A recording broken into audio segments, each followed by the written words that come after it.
Welcome to Radcliffe, Kentucky. We're here on the campus of North Hardin High School for KHSAA Week 7 of football action. And we've got tonight the Battle of the Trojans. And it's going to be the Barron County Trojans taking on the homestanding North Hardin Trojans.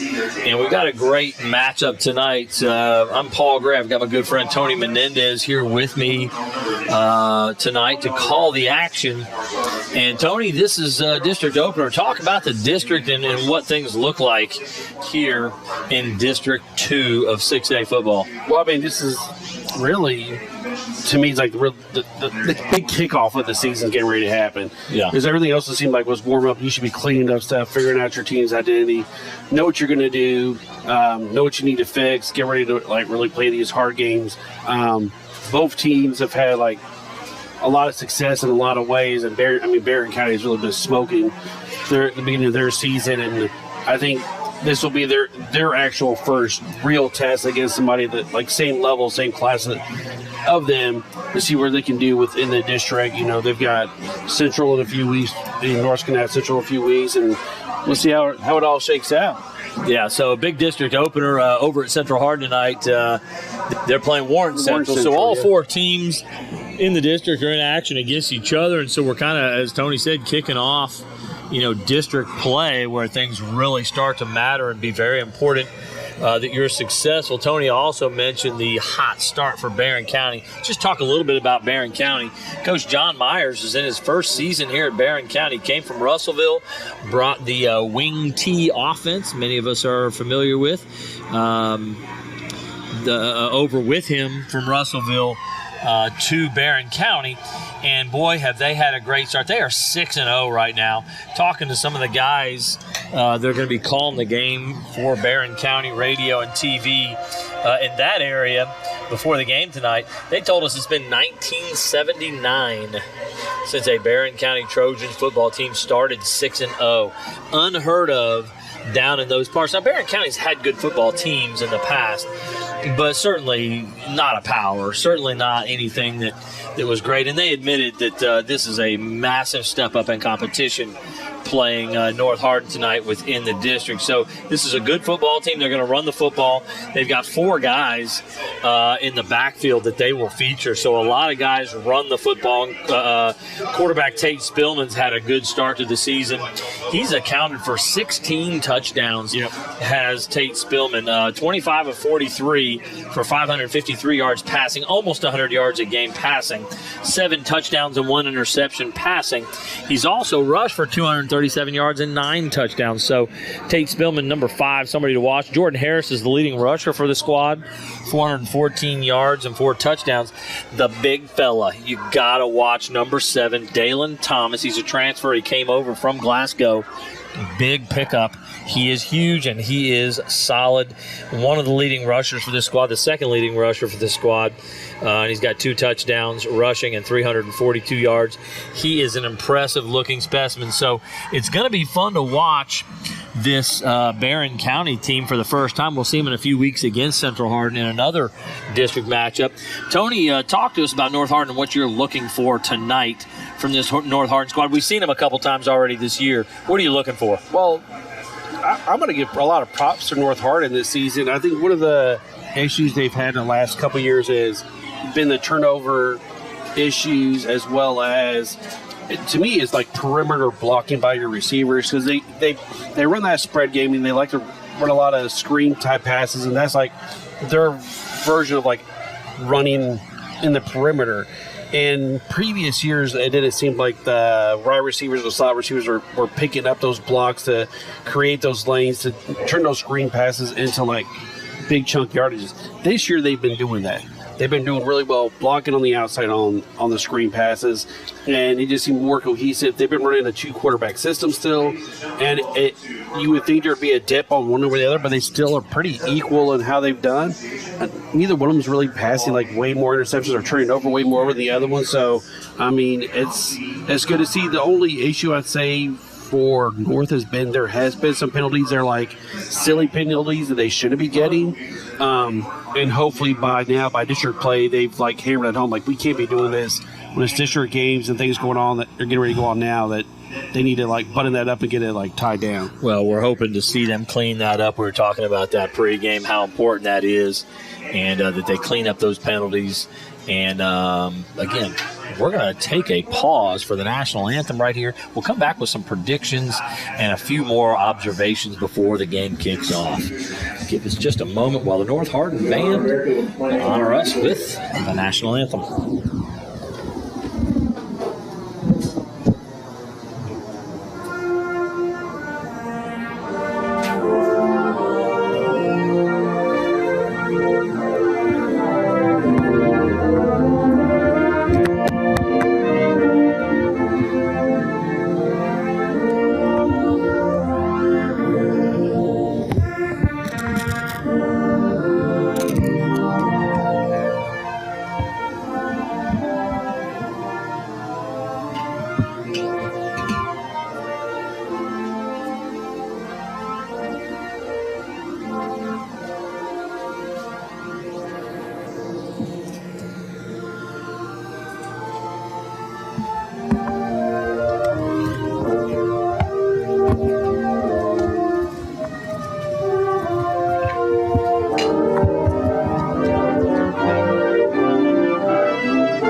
Football team again, I would do that whole something.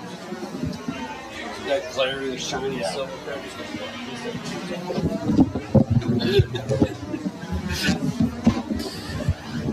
Well, we're back from the national anthem, and as we were talking about in our pre-game show, talking about North Hardin Trojans. Again, they're 4-2 under Coach Brent Thompson here. It's been a pretty good start to the season. Again, they've played maybe a slightly higher level of competition than Barron County has. They're on currently a 3-game win streak. And so, again, hopefully they are cleaning up some of the mistakes and getting better. Tony mentioned earlier the two-quarterback system, 2 quarterbacks from North Hardin. Again, DJ Loggins and Ja'Kylan Kirkland. What a big improvement from last year. They're both very good quarterbacks. They were as sophomores. They were good. They put up some really gaudy numbers in the passing game with touchdowns and yardage. However, they were Pick City. Oh, boy, Pick City. Over 30 interceptions last year. I think it was like 33 or 34. I had that stat last time we were here. Ridiculous. It was over 30 interceptions on the course of the season. At this point, 6 games in, 7 interceptions between the two of them. So basically won a game. Each of them have thrown 3 or 4 interceptions. So, wow, taking care of the football much better. That was one thing you mentioned that has been a big improvement for this team. And again, DJ Loggins and Ja'Kylan Kirkland, really, their stats are very similar. DJ has completed 45 passes, whereas Ja'Kylan has completed 44. DJ has thrown 6 touchdowns, and Ja'Kylan has thrown 7. So the numbers are very similar. We've talked about this 2-quarterback system. The old adage is that if you have 2 quarterbacks, you don't have one. I don't know about that. I feel like you've got that's wrong this season. Yeah, you've got 2 pretty good quarterbacks here, and Coach Thompson has, to this point, done a pretty good job of juggling that and getting both of these talented young players some playing time. And as we both know, they have had opportunities to throw the football. So at this point, a couple minutes before kickoff, let's just make some predictions here, Tony. What are your thoughts on the outcome tonight? I mean, it's hard to say. I mean, Barron's been rolling with 6 wins, but, are they going to be able to slow down North from scoring? North only needs a few possessions sometimes. And like we saw the games that we've called out here so far this season, that, they can not, they get a home run play out of nowhere where you think they're down and then they go and score one real quick. So that big play offense, let's see. I want to see what Barron's defense does to kind of mitigate the big play opportunity from North. If they can keep the big play from happening and just keep that ball most of the game, just grind it down and make it into a run game on their side, I mean, I think they got a fighter's chance. But I think the biggest thing is, can they stop that big play? If they can't, then it's going to be North's game. So I think both of us agree North is the favorite here. I expect North to win this ball game as well. I think it's going to be a really good football game. This is it's not just a good start for an average team. It's a pretty good football team over there in Barron County. They've got a lot of really good football players right now, and a coach that really has them believing and rolling in his first season. They've got to feel great about what's happening there. So yeah, I've got to take North Hardin, as you said.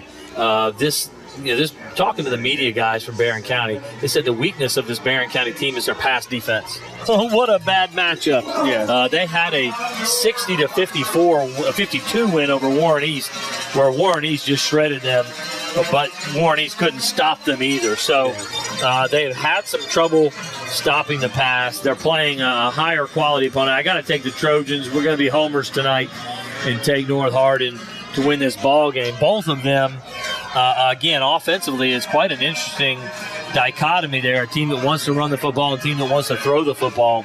And so that'll make it a really interesting matchup. A spread team versus a wing T team.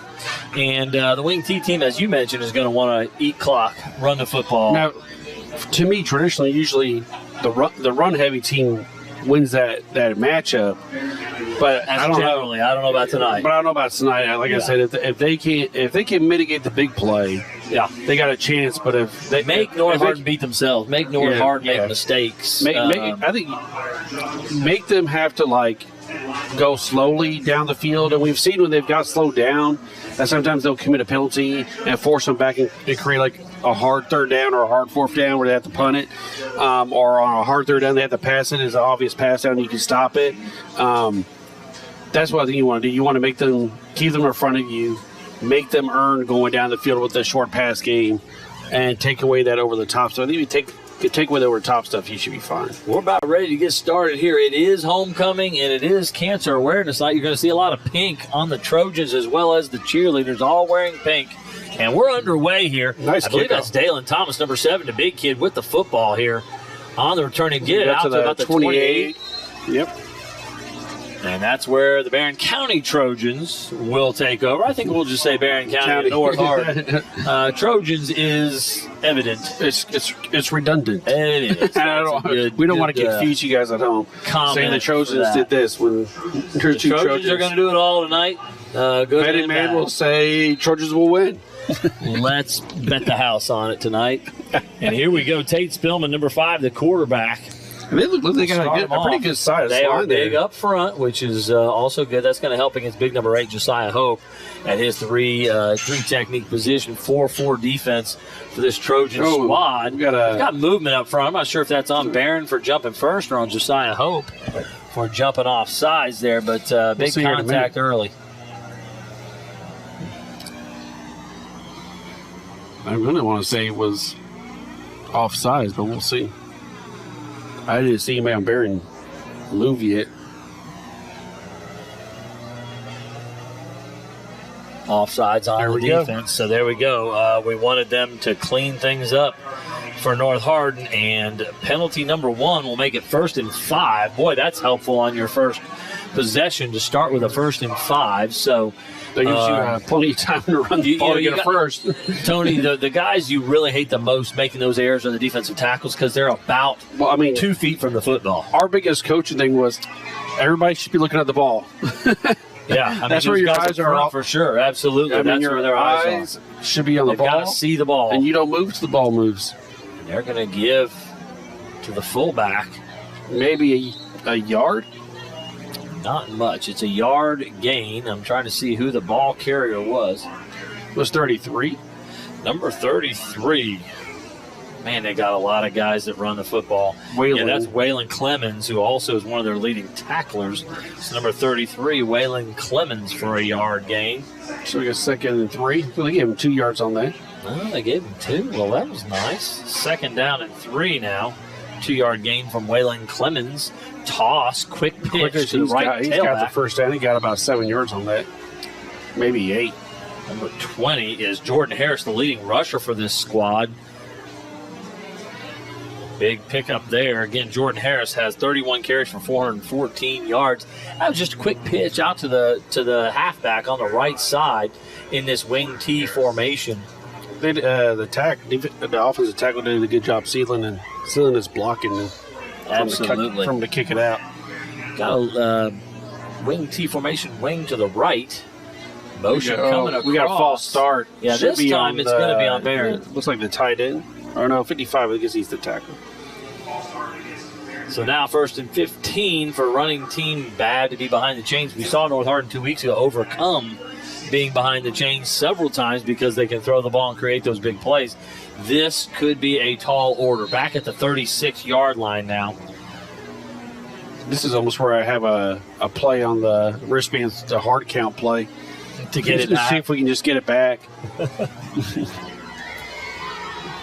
All right, overbalance is a loaded backfield to the left, wing and halfback to the same side. Wow! Oh, Josiah Hope just in there, a big play. They're trying to run off tackle there, run the buck sweep to the right, and when you pull the guard, if you're a defensive tackle getting his hip pocket, it'll take you right to the football. And Hope was faster. That's scary because he's so big. Yeah, and then that's like the main read for the linebackers. You're reading those guards; they're going to tell you where to go on the wing minus 5 yards on that carry. I believe it was Harris again with the ball, number 20. 10:03 to go, 2 minutes in. Again, running the football. The clock will run when this Barron County team has the ball, but they are way behind the chains here. Double wing formation. It's what we call an ace look. 2 receivers to each side. Quick out. Throw almost picked off. Wow, great play. Number 16, almost there with the interception for North Hardin. Camille Taylor. And that would have been to the house if he had picked it off. Man. Number 16, Camille Taylor, was there in a hurry. He read that quick out. Again, that may be a good scouting thing where he saw that route and was able to jump it. He may have been in a cover. He may be in a man-to-man look. If you're a wing cheerer now, you should be going to the tried and true waggle. Yeah, maybe too many yards for that. I don't think that's the play action is going to fool anybody here. They may run the football and just punt it away. They are going to take a quick slant there. Catches me. Fumble on the ground. Trojans have it. Running with it the other way. Wow. That was Cohen. Cohen Campbell, number 43, picked it up. We got a flag on the sideline. I think it's going to be unnecessary roughness towards the end of the play. Yeah, it is definitely an unnecessary roughness call. Number 2, Jackson Bird made the catch. He's the leading receiver for this squad, Barron County. Very good receiver. He's got 3 touchdowns, 13 catches, 277 yards. He is a big-time weapon. and he might have gotten to the first down there. It was close. I mean, he had picked up 13 yards already. He caught that in the seam and just looked like he wasn't able to get it. Then it looked like he got punched out. The ball got punched out from behind is what happened. Now, I believe the call is against Barron County. Is that right? It is against Barron County. So, wow, the Trojans are going to have amazing field position. And you got to just say here, worst case scenario for Barron County, again, playing a little higher level of competition in North Hart. They've got to play clean, and that is two huge errors, a fumble and a big personal foul. And then a personal foul. Wow. I mean, this is gift wrapped in a score right here from the Trojans, who do have good kicker as well. So they are in field goal position. Going back wow, what a great design on the play. And I think, number 4. They started at 21, and number 4 is they're on the 2-yard line now. Joe Calhoun, 19-yard gain there. Number 4. They had 4 receivers to the left, but they went screen back to the right, so great misdirection there. It is Jekyll Kirkland behind center right now. The quarterback sneak. Under center. Kirkland. To me, it looks like he had it. Oh, there's a flag. Oh, my goodness. And it's on north. False start on the Trojans. Actually, they're at the 3. It was going to be short anyway, but that'll move them back. I think the quarterback looked to make sure everybody was set before he took that snap. You're trying to get it off fast when you're in that position. Yeah. But you still need to give a good look both ways before you snap the ball. Number 22 is Caden Boyd. He's in at the running back spot, but they have him at a slot receiver right now. They've got 5 wide receivers down here. They didn't move the ball back. What's going on here? Yeah, they got to move the ball back here before we set up and run a play. And now they're going to do that. It's going to be at about the 8-yard line here. First and goal from the 8 now. 9:19 to go here. 5 wides down on the goal line. It looks like a 2-deep zone look. Motion coming to the 4 receiver side. They're going to run a screen there. Number 9, Dominic Grimes has it. Stop. Looks like they got just back where they were at. So 5-yard gain from Jekyll Kirkland to Dominic Grimes.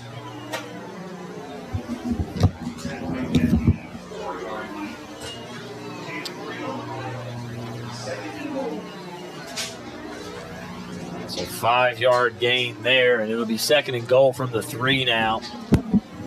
8:44 to go. The clock has moved quite a bit here. They're going to give to Boyd. Outside zone. I think drilled in the backfield. 3-yard loss there. I couldn't see the number on the player that shot in there. Made a big play. Woo, I said it was -3. Boyd on the play. Well, that's Boyd running the ball there from North Hardin. Third and goal from the 6. Lunds comes over to the left side to make it a tight bunch on the left. Calhoun on the right by himself. Cuts a split now. One over there on number 4. Looking back that way. Crossing route. They've got Lunds. He's trying to make a move and get in the zone. Oh, no, they stopped him on the 2. There, yeah. Wow. It looked like he was able to make a move. And there's a good breakdown tackle by the cornerback and the outside linebacker on that play. So 4-yard gain there for Lunds is going to bring up a 4th and 2. 4th and goal from the 2. Wow. So a timeout by North right now. Tony, that was just your basic mesh route. And Lunds was coming from the left side across the field. It looks like they're going to send out the field goal unit. I think that's probably number 84. They've got several kickers. Andrew Trujillo is the only one who's got a field goal on the season, 1 for 1. It's going to be up and, it hit the post. I think it's going to be no good. It hit the top of the post. And so Trujillo can't quite get it. By Barron County on that. Wow. I mean, you thought for sure they're going to give up 6 points there and then turn around and have a missed field goal opportunity to be able to get the ball back in. I mean, they're not in good field position, but at least they didn't give up a score. Goal line stand for Barron County here. I kind of thought, Coach would go for it there. He wanted to put points on the board. It's the safe bet. Never known Brett Thompson to take the safe bet. He's a gambler. He loves to do that. But yeah. So with the that being a touchback, it's going to be ball at the 20-yard line actually, Tony, for this Barron County squad. Loaded backfield is to the right in this We're going to have a quarterback keep there.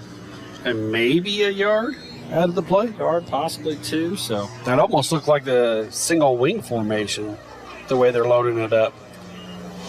Well, the quarterback was under center still, and but they have fullback, halfback to the same side as the wing. That's what we used to call loaded backfield.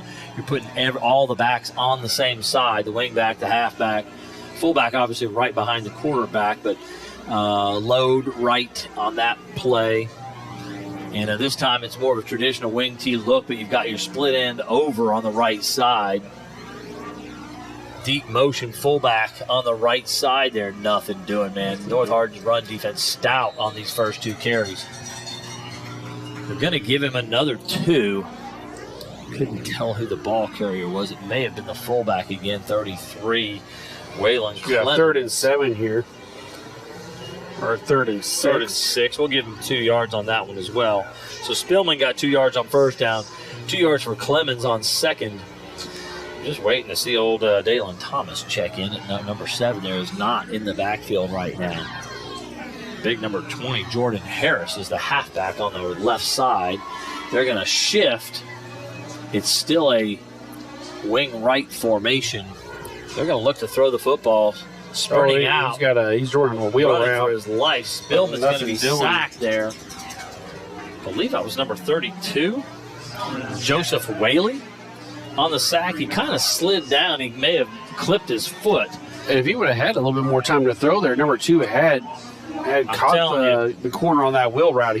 It could have been a Jackson Bird is something else. He is quite a receiver, and he's an impressive-looking kid. This is a big football team. They've got a lot of size. Barron County, and he is a big. Oh, we got a flag. Too many players on the field? What's going on? They're counting. No.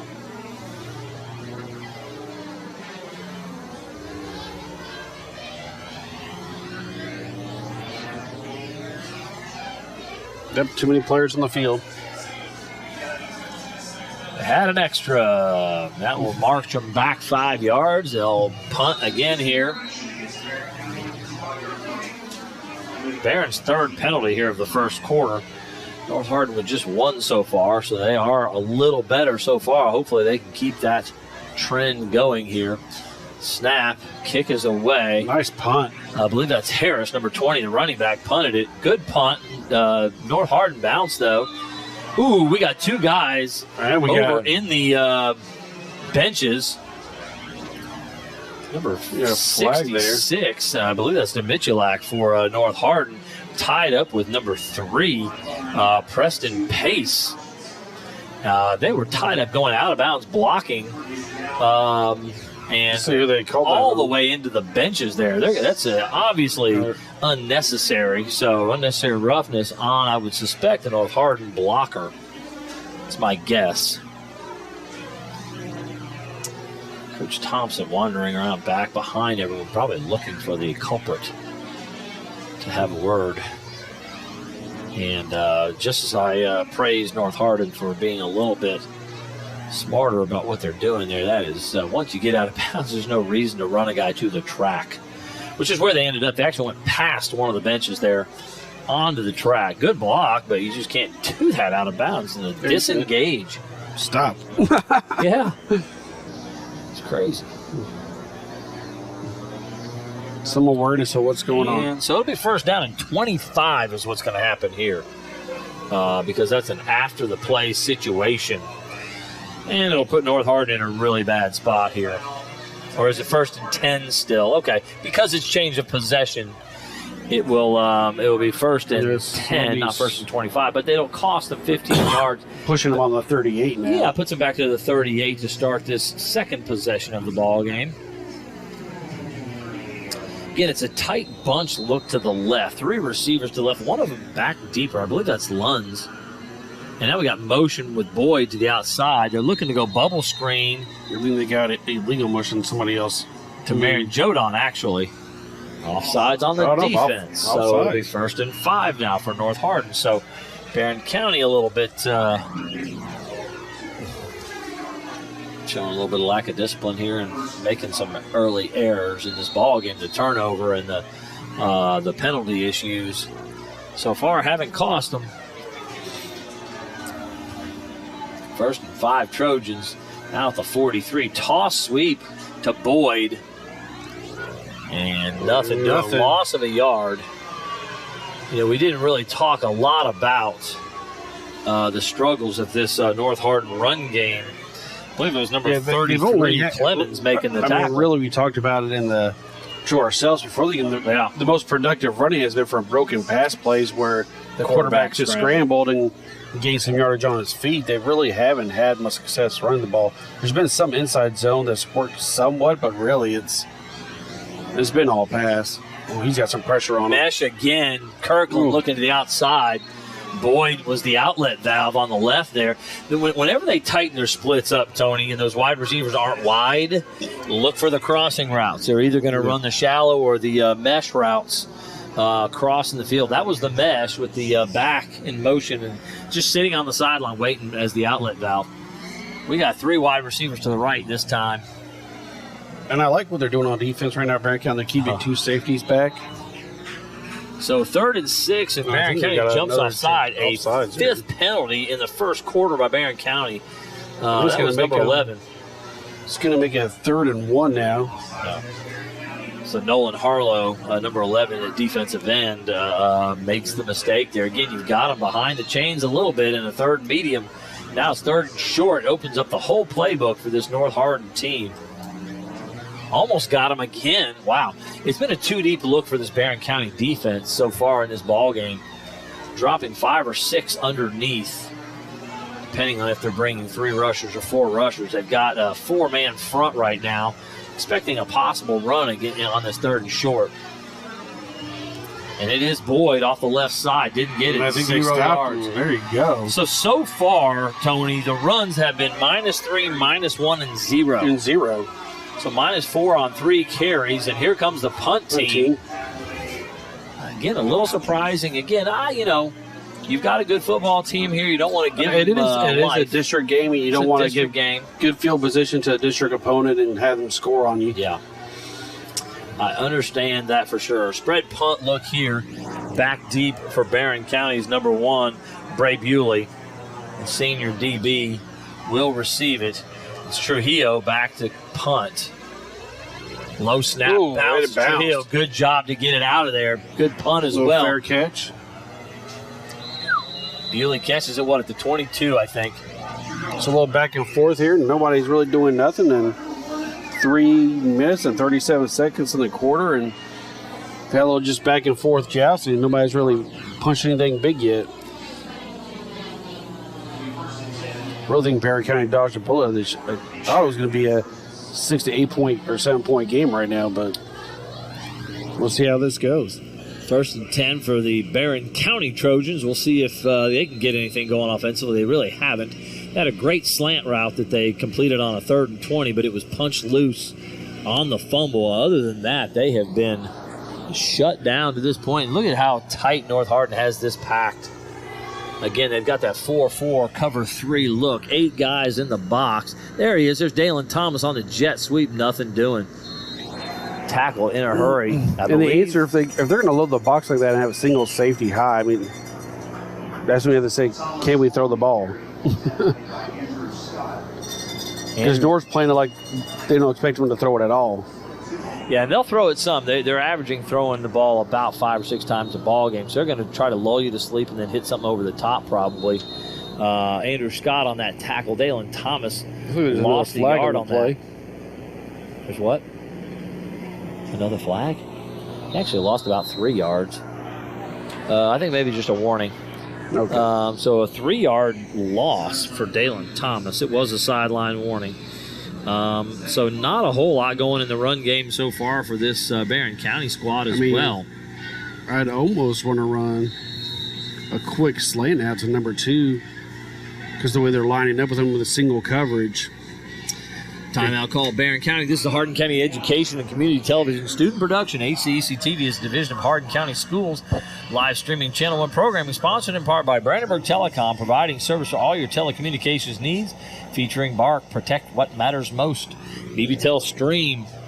Watch TV with your BBTEL app. BBTEL Secure, a safer home awaits. And BBTEL Blast, make the most of your Wi-Fi. Visit bbtel.com today. Physical Therapy Associates, more personal attention for more effective results with locations in Elizabethtown, Hodgenville, Radcliffe, Bardstown, Brandenburg, and South Louisville.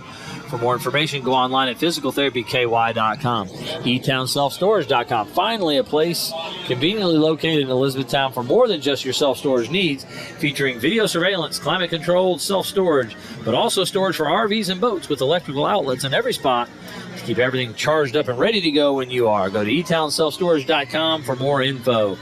So second down and 12 here. They're going to say it was a 2-yard loss on the Dalen Thomas jet sweep run there.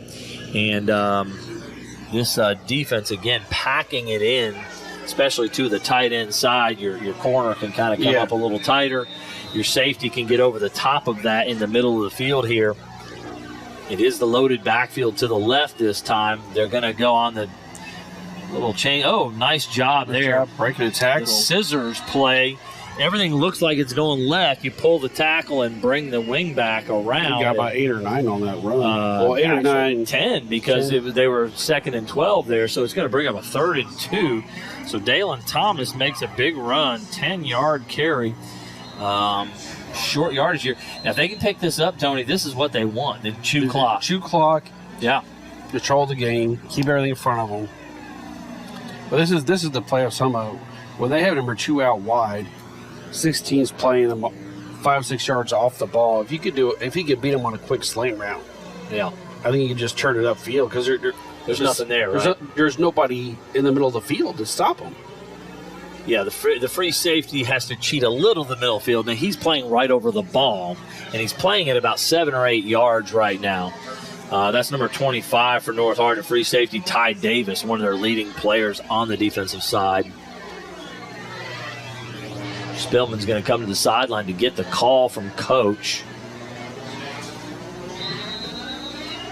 They will whistle the play. I don't know why that took so long to spot the ball and get things settled and the clock moving again, but here we go.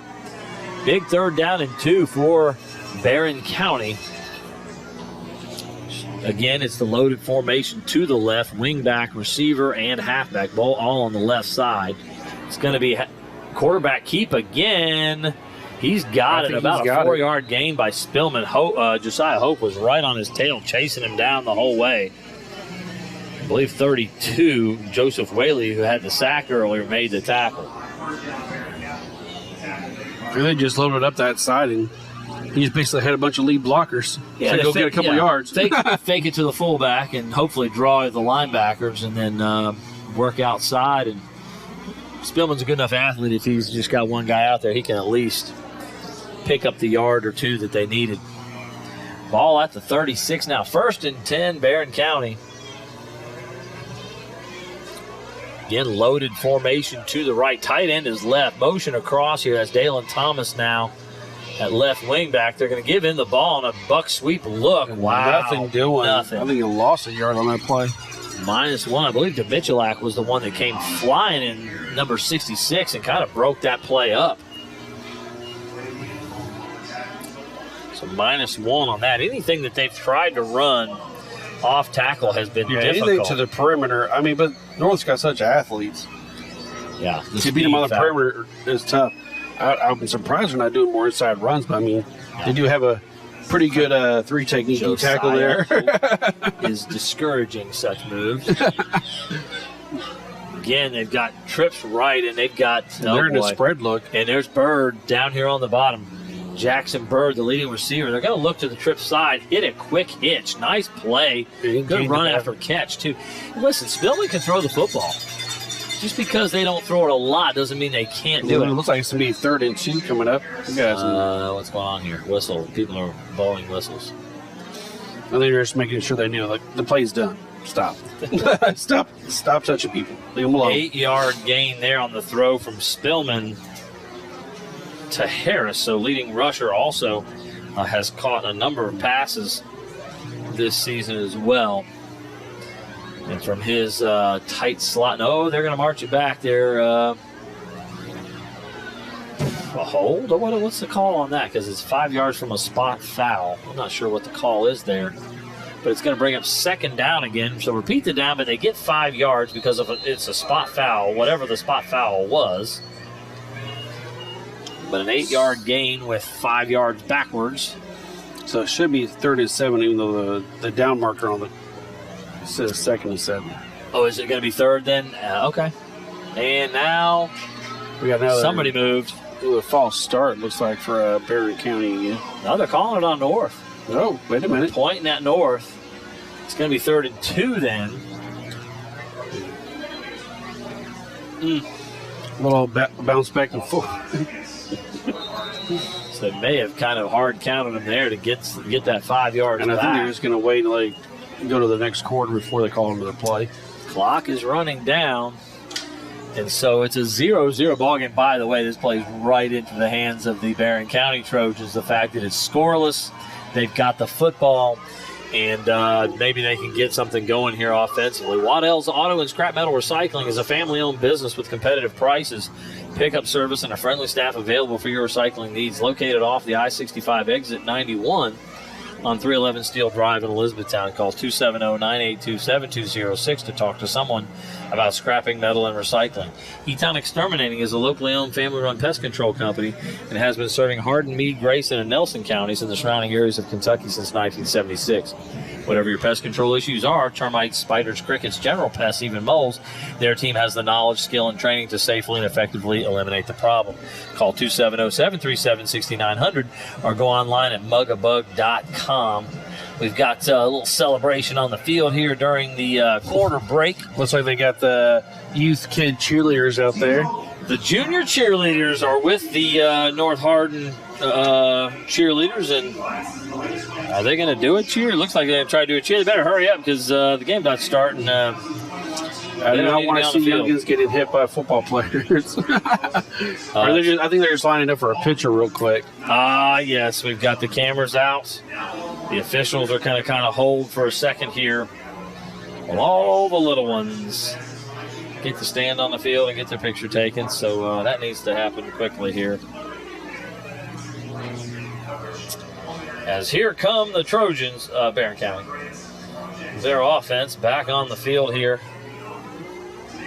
Defensive lineman number 88, Julius Evans, with number 66, Christian Demichulak. Are we going to see a penalty for youngsters on the field? We have seen it one time with a band. We do see them holding up a check. There's been some kind of presentation made. T-Mobile. It's not one of our sponsors, but they are sponsoring Hardin County children, so we got to give them a little love. Yeah, give them a second. This is for breast cancer awareness and cancer awareness. You gotta let them be out there for a second. It's okay. It's not the end of the world. All wearing their pink in support cancer awareness. Yeah, pink is breast cancer awareness. You're right. Yep. I've been saying it in a very general, unspecific way. But it is breast cancer awareness. The pink started, I think, with the NFL. Big 3rd and 2. Oh, we got a false start. Somebody jumped. I'm not sure who it was. No, first. I think it was a jump. They're going to call on Barron, I believe. Number 60. No. Yep. Yeah. So North Hardin jumped, but they were drawn into that situation by I think they were doing a hard count on that. And they hard counted themselves. Looked like the guard flexed. Let's see if we can get another penalty going back the other way. Why? Every time we show up here at North Hardin, is it a penalty fest? How many we got? What's the total out now? Well, Barron's already got 6. North 3. Good grief, people. Can we play clean football? Trips formation here on a 3rd down and 7 now after the penalty here. Cohen Campbell on a blitz. They pick it up. All kinds of time. Looking for Jackson Bird. Double covered. No chance to get him the football. Ty Davis, number 25 in coverage, along with number 6, Seth Woods. I think Woods is one of their leading interception guys. He had a look at that one. I think he would have threw it a step earlier, he had him on the inside before he threw it downfield. I don't know what he was waiting on there. He had it within 7, and he just decided to wait a little bit longer. I think that was a poor decision. Well, again, when you're not a passing team and the penalties will destroy drives, and so they just killed another drive with their own mistakes here. So 4th and 7, and they will have to punt. Jordan Harris, their leading rusher, is also the punter. It's a tight punt look. And they're going to set up a return. North Hardin, nobody rushing. Ball's going to be kicked out of bounds, which might be strategy here to not give them a chance to give them a chance to run it back. I mean, they got the athletes in North are so fast. I mean, do you want to give the returner a chance to bring the ball back?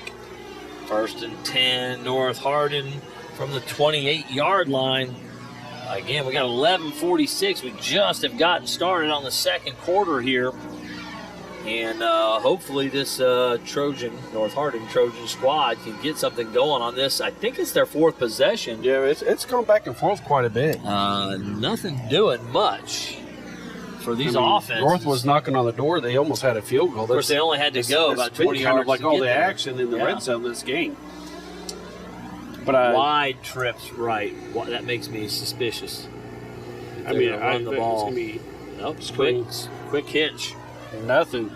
Baron Jodan catches about a 3-yard pass there on the quick hitch. They just need to attack that a little bit faster. Barron's doing a good job of keeping North in front of them, not letting them get behind.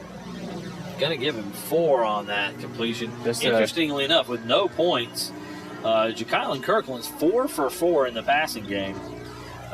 Just not able to pick up the yardage they need. Some of that's been, it's DJ Loggins on the field now. Number 15 is in there. I believe that was Kirkland on the last play. I looked at the number 7. 2nd and 6 after the completion. Trying to get the call right here. Loggins now ready. Play action. Grimes has it. Good out route from Grimes. Yeah, absolutely. About a 10-yard completion to Grimes, his 2nd catch of the ball game. And you gotta attack those short routes. When you see them stick their foot in, you need to be ready to stick your foot in and come upfield quick. 4-man front, cover 2, base cover 2 look from this Barron County squad. It's 2 deep, 5 under zone cover, maybe man cover. They're going cover 5, which is man 2 deep. Looking up the sideline. Going, yeah, a guy underneath, a guy over top. Yeah, that's that cover 5 look. You have 2 deep safeties in zone, and the 5 guys underneath it. Man, that's one of the hardest defenses to throw against. And the outside receiver there, Baron Jodan, up the sideline, was covered underneath by the corner, as you mentioned. And if that ball was thrown in play, safety might have gotten that ball. So it's almost fortunate it was thrown out of bounds. This was my favorite defense to run against spread teams when we coach. Because it just makes it really hard for them to do what they want to do. There's run, and again, nothing doing maybe a yard, if that. This time it's number 24 on the field for North Hardin. That's Zylan Johnson. It's almost the opposite of this game plan. North on defense is daring Barron to pass it. And Barron's daring North to run it. Barron's winning up front because they don't have but 5 guys in the box against the 5 offensive linemen, and they're winning big time. Again, same coverage look. You can run there we go again. Wow. Number 11. That's the 3rd time. Number 11's done that. Number 11 for Barron County is Nolan Harlow. And they're gonna substitute for old Nolan Harlow. Yeah, we could give him a little talk. Yeah, Nolan, watch the football. Your job do that is in practice every to watch the football. We even had those drills where we have the football stick and we pull it back. We almost had another one there. Wow. Number 44, the defensive tackle, almost jumped off sides that time. That was Colton Thomas. 3rd and 3 here. Play action. Look, it's covered. Ooh. He's going to take a shot deep to Jodan. Nothing there. Nothing. I think a lot of whistling going on. Not really sure what it's about. Is it a late hit? There's a flag. I couldn't see it because man downfield. Illegal man of it. There we go. Wow. So I think one of the linemen, as he saw his quarterback break the pocket, he's thinking run. I think it was number 71. Yeah, Loggins went ahead and took a shot because he that's all he had. But double cover downfield on Marion Jodon. Fortunately, again, thrown out of bounds there. It's going to be an incomplete pass and It's going to be 4th down and decline 4. penalty. Yeah, 4th down and 4. And they're going to go for on their side of 50. So he's had other opportunities to go for it on 4th and shorter than this, 4th and 1 or 2. We're going to take the shot here with 9:45 to go in the second quarter. Again, just short of the 50-yard line. It's going to be a quick bubble screen. Or maybe they'll just try to draw him. Well, I mean, they have been getting jumping off sides pretty hard. Goodness.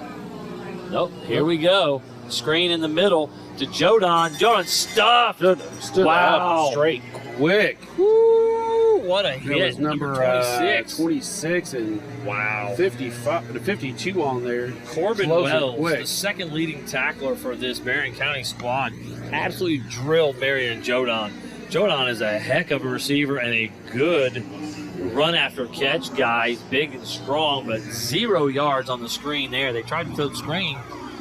I mean, scoreboard doesn't look pretty right now, but I am enjoying this Barron County defense and how they're playing, their game plan. Well, This for you is guys who exactly don't how I know, would script Tony it and up. I are buddies because we coach defense together at Central Hardin and love that defense when we see it. I know that's not what everybody out there wants to watch, but we're having a good time. Get him, defense. Spillman, nice little shovel. I think she just The turned bird, upfield. nothing doing. He had a lane upfield. She just took it up and got what he could get instead of trying to cut it outside. Cohen Campbell, number 43, the leading tackler for the Trojans, makes the play. -2. That is a pass. It's considered a pass because it's an upfield toss. Little Patrick Mahomes, no-look pass there. He should just cut upfield and took it 3 or 4 yards, but he tried to go laterally with that and lost yardage.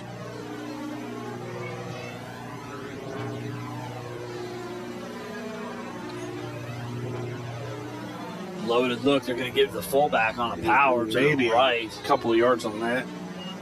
Campbell there again. 1. Number 33 That's right, there. 3rd and as 11. well. No, they didn't give him nothing. 3rd and 12 on 0. this. 30. I believe that was Clemens again from the fullback spot. 3rd and 12, Tony. Not an offensive showdown tonight. 8:22 to go here, and this is exactly what Barron County wants. They're just hoping they can hit something big and get on top. They're going to look to throw the football here. Tons of time. He's got him. He's got a man. Oh. Just out of his reach. Number 1 was the intended receiver, Braden Bewley. There's a little too much on that throw. Good protection up front. He had all kinds of time, and just led him too much. Yeah, he just dragged across the field, and he had it. It's kind of a post route, Tony, but it kind of ended up being almost like a sail route because he waited so long. He needed to. Both times he's had some chances to throw a good pass downfield, and he's just waited just a step too long to throw it when he needed to throw it. So 4th and 12. They're going to keep trying to hit some of those kinds of plays, though. And if they can hit one, they're thinking, hey, if we can hold this team, keep them from scoring, we'll get one eventually. Good punt again, keeping it away from the punt returner, Ty Davis. They kicked that one out of bounds. Referee's going to stop at the 20. So 1st and 10 for the North Hardin Trojans from their own 20-yard line. And this could be a game right here. This towards the maybe getting towards the back end of the second quarter. If somebody can cause a turnover, it could be a really big deal right now. Got a player down for Barron County in the middle of the field. Yeah, here's the thing. When you get a team that's playing that cover 5 look, again, cover 2 is all zone 2 deep for everybody out there listening to us talk defense. Defensive nerds here.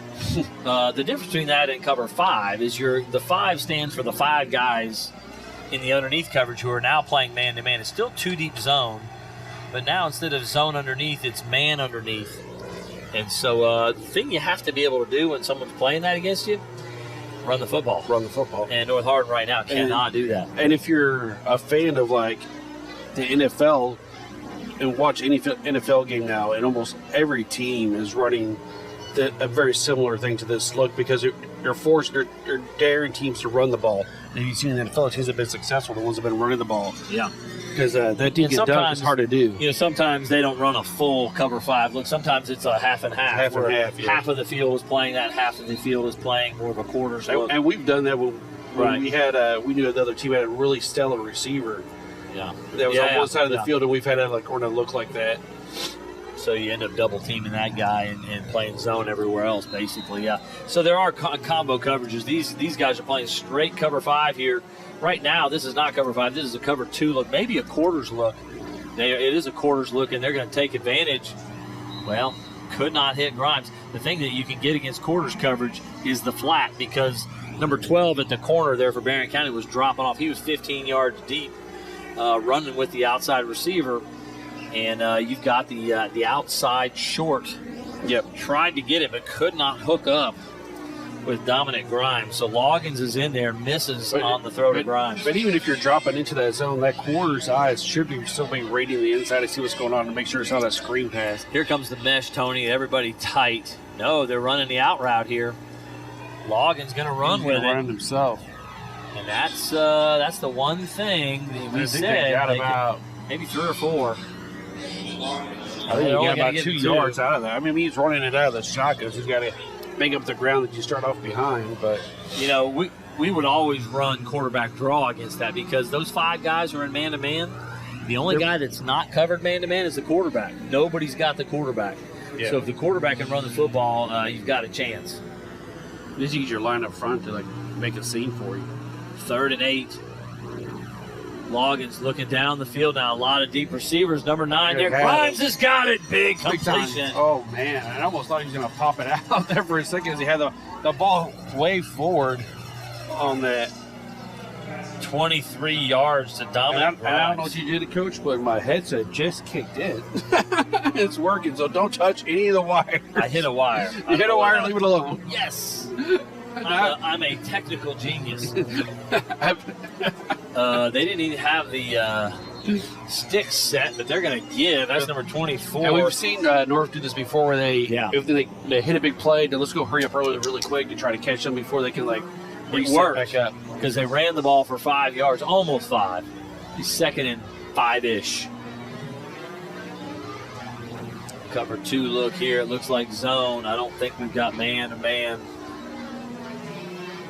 Bounce over here. Trips look to this side. Going screen to Jodon. They love going screen there. Wow. And they were this defense tackles and runs to the ball. That's fun to watch. And they were reading the screen, and they got on that right quick. 33 was there again. That's also the fullback. That's Waylon Clemens.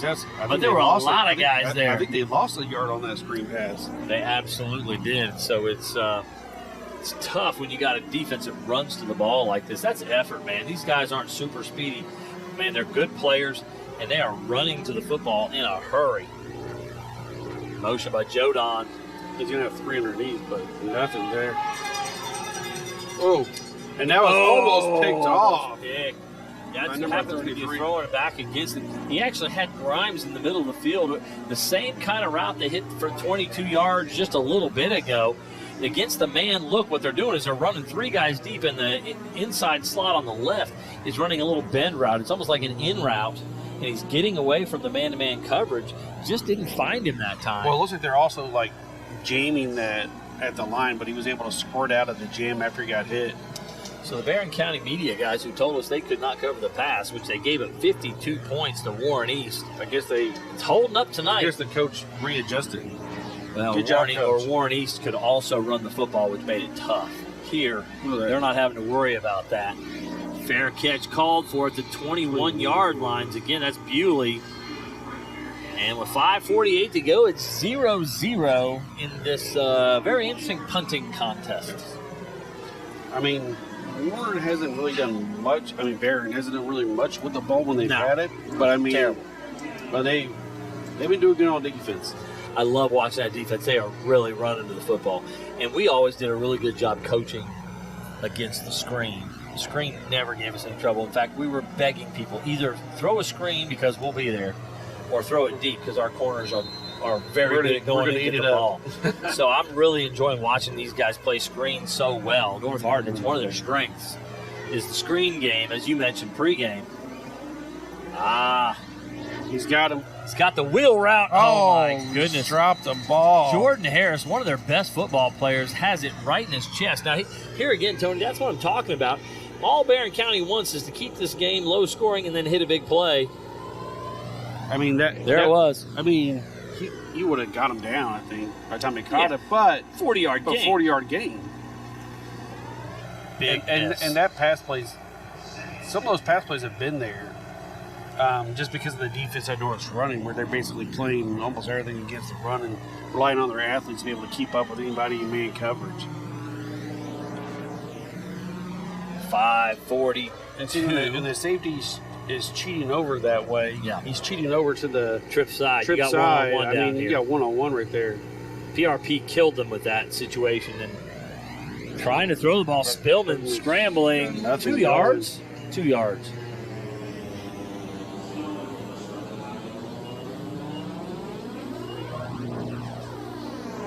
Third and 8 coming up here with 5:23 and counting. If they can get a stop here, the Trojans can start to win the field position battle and maybe give themselves another opportunity here. You know, if you get the ball at the 50, for North Hardin, you make one big play and you're right in scoring position. Yeah. Absolutely. They hit that 22-yarder on the last drive, but then fizzled out on the next series of downs. Clock is going to count to under 5 minutes here as Barron County taking their time. They'd love to punt. If they punt it away here, of course, they want to pick up this first down, but if they punt it away, they'd love to just make it a one possession each half. They're going to look to throw the football, scrambling and spilling. Oh, he's got room. He's got plenty of room. First down, Barron County. Yeah, about a 10-yard gain for Tate Spillman. He broke contain on the left as the right defensive end kind of went past him. Yes. And there was nobody there then. Got to be disciplined in your rush lanes, or you got to give those protect that edge. Protect the edge, and they did not. Spillman took advantage of it. He was being chased by defensive tackle. That's a good sign of a good DN versus just a reckless DN. If you can keep your edge and be under get control. Sacks. Yeah. You're still trying to get to the quarterback, but you've got to be under control. You got to set the edge. Yep. And force them to have to go back inside to your other guys so they can feast. Load right. Give to the fullback. Smash. Josiah Hope just crushed. Nothing going there for that. That inside run is just going nowhere. I think that's 6 Cody Kearney that time who's checked in. He's been on the field a couple of times here. 0 yards for Kearney. Whoa. Hope staggering now. He made the tackle, and he's a little bit woozy. He kind of tripped and fell. I don't know if that's... They need to check him They need to check him out for concussion. He may have gone in with his head on that tackle. He seems to be trying to get himself together, but he seems okay on the sideline, but we'll keep an eye on big number 8, Josiah Hope. Wow, that'd be a big loss for this Trojan squad, especially against this team that wants to run. If I was Barron, I'd run it inside right now. Why can't you do it? Do it quick. 2nd and 10. Motion across. Dalen Thomas. They're going to throw it again. That's 20 tag. Oh, but they're going to throw the screen off. And Harris has to miss. Oh, what a great tackle. Jamani Noel makes a big play because if he doesn't make that tackle, Tony, he's got some room to run. So we're going to have a 3rd and 8 here. 2-yard gain for Harris on the catch. Wow, that was such a big play because they had the screen set up beautifully. They had it set up perfectly, and one man to beat one guy there, and it's one-on-one with your best running back, number 20, Jordan Harris, your leading rusher, and Noel made the tackle on that. Johnny did a great job. Yeah, trips formation to the right. There've been a lot of spread in this series. I think they're maybe thinking, hey, we're struggling to run this football. Let's see what we can do in the passing game. Boy, all kinds of pressure coming. I think he was trying to get it to number 6, Cody Kearney. Throw it away is what he was doing. number 44 was rushing. Grant Grady was all over it. Way to go, Grant Grady. Now we're going to have a punt, and North's going to have a little bit of time on the clock. They don't need much usually when they get some quick scores fast, but they're going to have decent field position, not as good as you would have liked. I got to give Grant Grady a little love here because his dad and I were friends in high school. Michael. Back when dinosaurs were on the earth. Oh, my goodness. Congrats to the Grady's. Big play there. They kick it to Ty Davis this time, but look at the coverage. Good coverage. All over it. Nice. So they've been kicking it out of bounds, Tony, but boy, they went at him and they covered beautifully. We're going to get them on the 29. Big kick, flipping the field again. Wow. 1st and 10 Trojans. I think they're going back to Jekyll and Kirkland. 2:34 to go. Plenty of time for this spread offense to get something done here in the first quarter. Folks, in case you're struggling to count that high, it's 0-0. Yikes. Didn't expect this, I don't think. With level talent on the field on both sides, you expect somebody to make some plays. But the defenses tonight stepping up big. On both sides of the ball. I mean, North is just completely taking away that run game that they were expecting to see. Good throw by Kirkland to Marion Jodon. About a 9-yard gain. I think he's short of it. Let's see if they're going to give him the first down or not. Nope.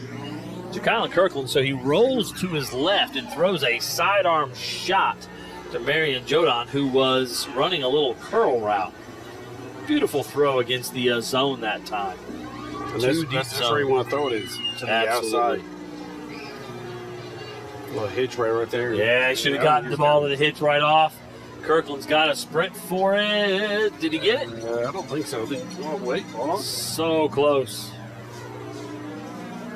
Yeah, and just he gave got him first down. It's a 3-yard gain on the scramble by Jekyll and Kirkland. 1st and 10 Trojans at the 38. 154. He got out of bounds. So, oh no, he did. They're winding the clock once it's set.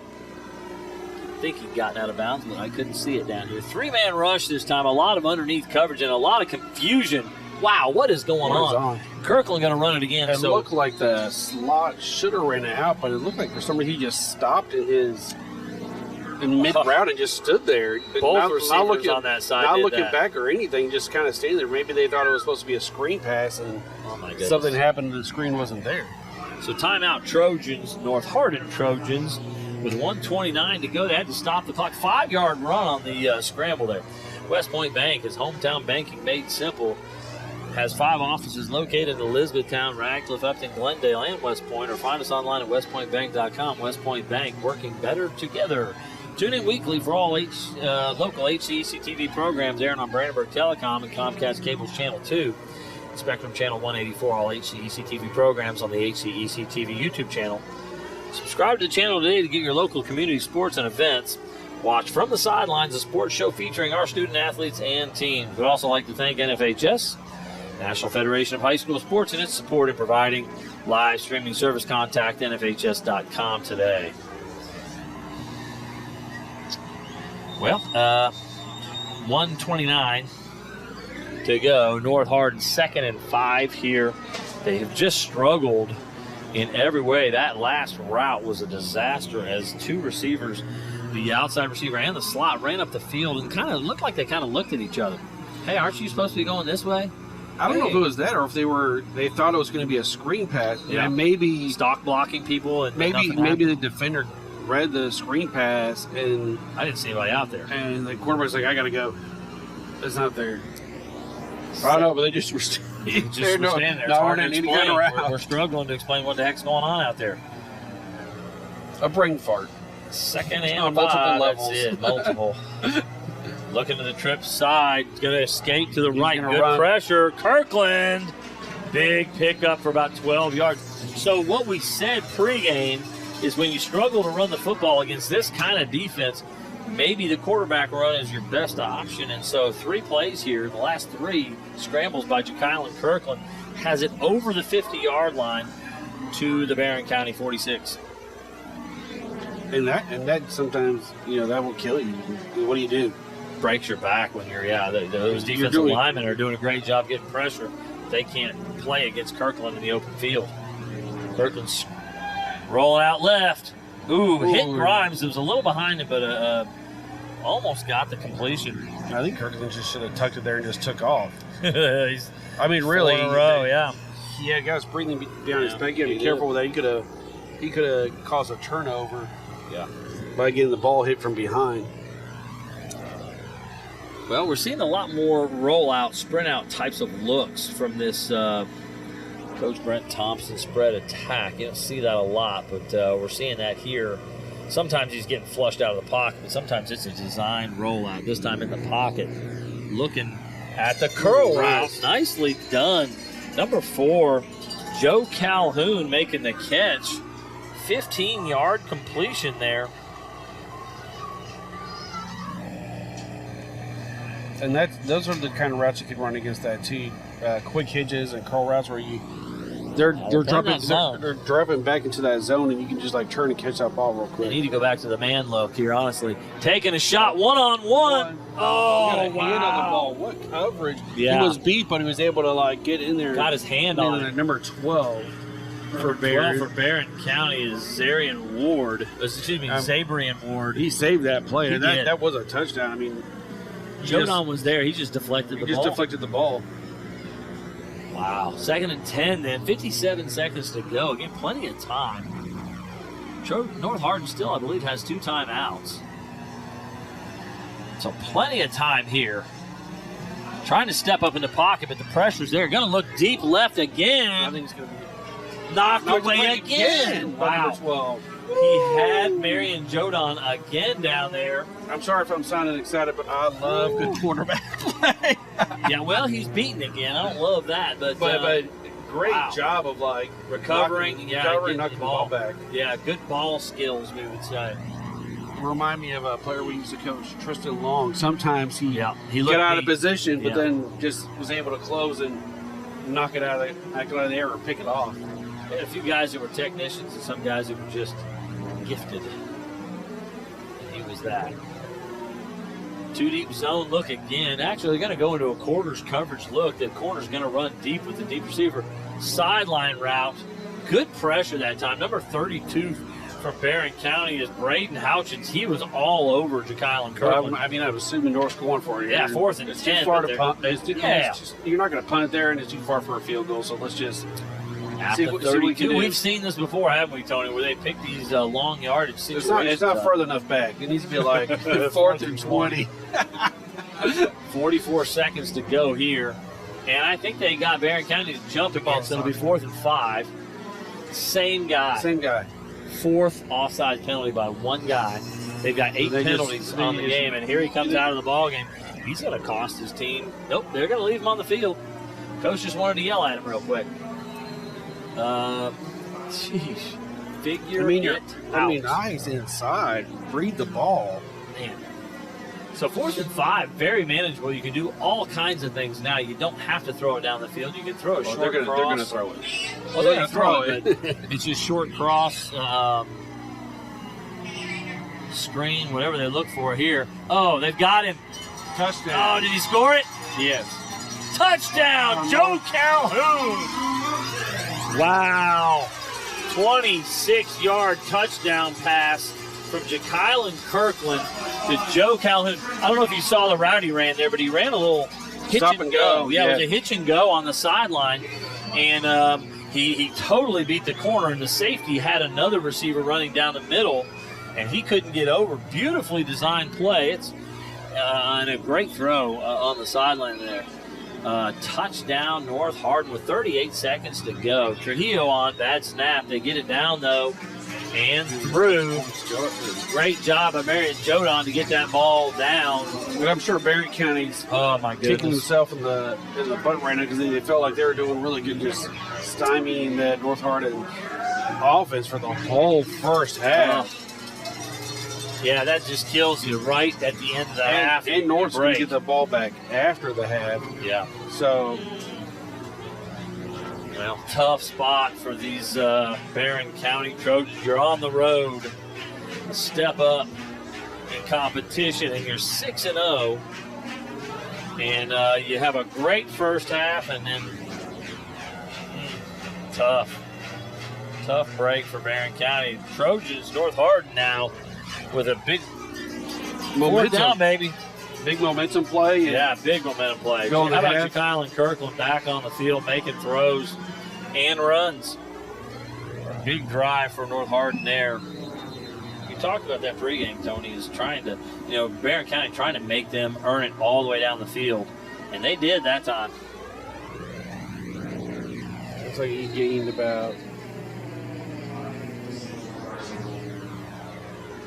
Number 9. 30? Harris Briggs. Was it 30 on the tackle for North Hardin? No, I was saying the ball's on the ball 30. At the 30, okay. That's Briggs Harris who was returning that. I believe that's the brother of Jordan Harris. They've got a couple of the Harrises over there running. You got 2 timeouts. You have a chance to take a couple shots down the field. If I were Barron County right here, I'm going in at half and licking my wounds here. You don't want to make a mistake. This is not a passing team.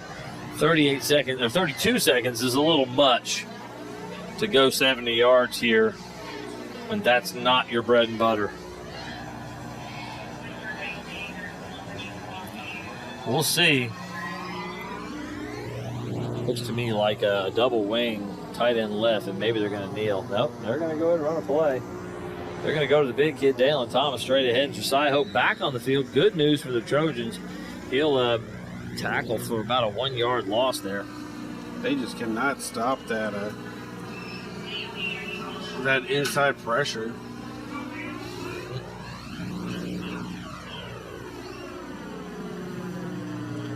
Josiah Hope looking good out there. Josiah Hope doing the Fortnite dance on the field. And that will be the half. Wow. 7-0 North Hardin Trojans over the Barron County Trojans. And what a performance. We'll come back in a few minutes here with first half stats and second half action. But between now and then, we've got the halftime homecoming festivities here at North Hardin. We'll try to have our crowd mic next to our PA announcer so you can hear that. We'll see how that goes. But enjoy the halftime here. Celebration. We'll be back in just, that's right, halftime celebration. And we'll be back in just about 15 minutes. Good evening, ladies and gentlemen, and welcome to the 57th annual North Hardin High School Football Homecoming.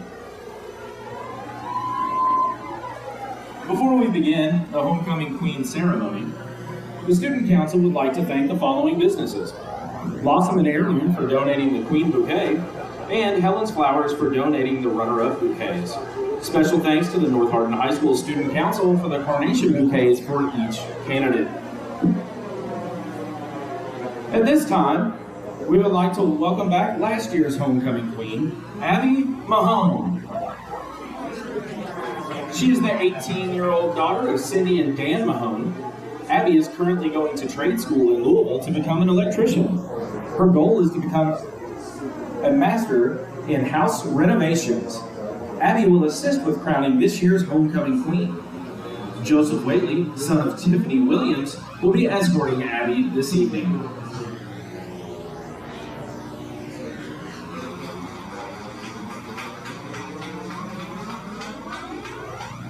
This evening, members of the JROTC detachment will form a saber arch tunnel for our homecoming candidates. Now, it is my pleasure to introduce the members of the 2024 Football Homecoming Court. Tonight's first candidate is Miss Jayla Allen. Jayla is the 17-year-old daughter of Jamin Allen and Latoya Alston. She is representing the senior class. Miss Allen is planning to attend college and be a cheerleader. She would like to major in sports medicine. Tonight, Jayla is being escorted by Marion Judon. Marion is the son of Stancy Smith. Ladies and gentlemen, Jayla Allen. Our second candidate is Miss Janiyah Banks, who is representing the senior class. She's the 17-year-old daughter of Jennifer and Byron Banks. Jania's future plans are to attend the University of Louisville and major in biology with a minor in musical performance. She plans to become a doctor specializing in obstetrics and gynecology. Caden Boyd is escorting Jania tonight. Caden is the son of Melisha Boyd and David Boyd. Ladies and gentlemen, Jania Banks. Our third candidate representing the senior class is Miss Jaslyn Martin. She is the 17-year-old daughter of Fiesta Lawson and Jerry Lawson. Jaslyn plans on attending college to major in veterinary medicine. Escorting her tonight is Andrew Trujillo. Andrew is the son of Alan and Jennifer Trujillo.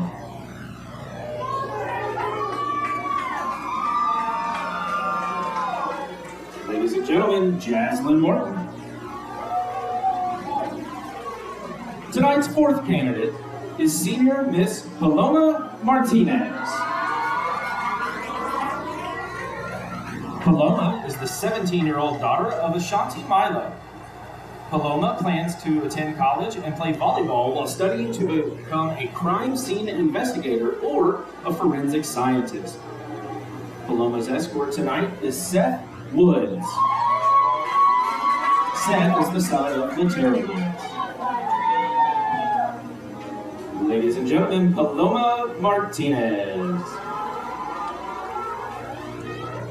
The fifth candidate is Miss Aubrey Putherenzi. This senior class representative is the 17-year-old daughter of Pon and Alicia Putherenzi.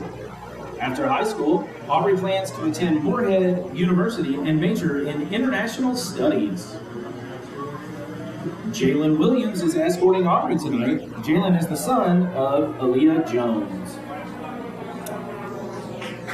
Ladies and gentlemen, Aubrey Putherenzi.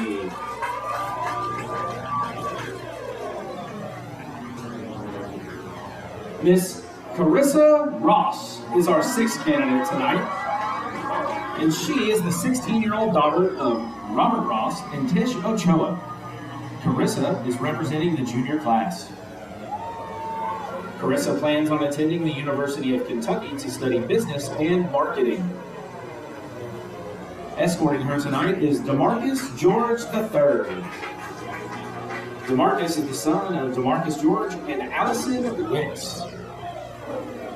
Ladies and gentlemen, Carissa Ross.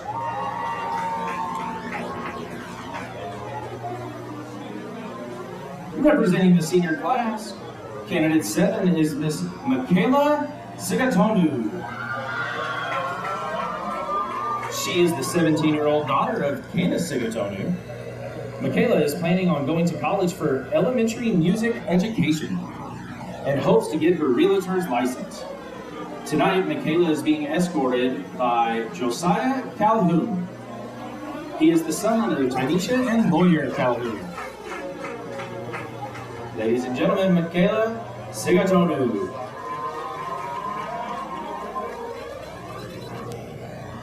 The eighth candidate tonight is Miss Reese Thompson. She is the 18-year-old daughter of Bobby and Shawnee Thompson. Reese is representing the senior class. Her future plans are to attend Western Kentucky University to major in education and vocal performance. Vicente Garcia is escorting Reese tonight. Vicente is the son of Sharon and Alejandro Garcia. Ladies and gentlemen, Reese Thompson. Miss Janaea Ware is our ninth candidate tonight. She is representing the senior class. She is the 17-year-old daughter of Keisha and Richard Ware. Janaea's plans after high school are to attend college and major in veterinary medicine and minor in musical theater and dance. Her escort tonight is Dominic Grimes, son of Cindy Lasley and Eric Lasley. Ladies and gentlemen, Janaea Ware.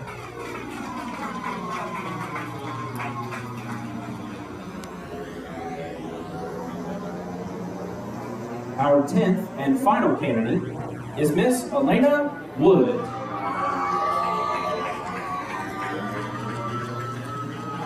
Elena is representing the senior class. She is the 17-year-old daughter of Brian and Azalea Wood. Her future plans are to attend the University of Kentucky and major in chemical engineering. Elena's escort for this evening is Julius Evans, son of Trisana Evans.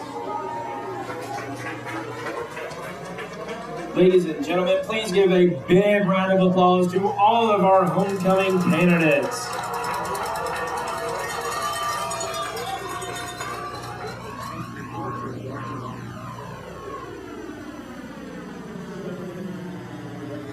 Now, for the crowning of the 2024 North Hardin Football Homecoming Queen. This year's second runner-up, Miss Reese Thompson.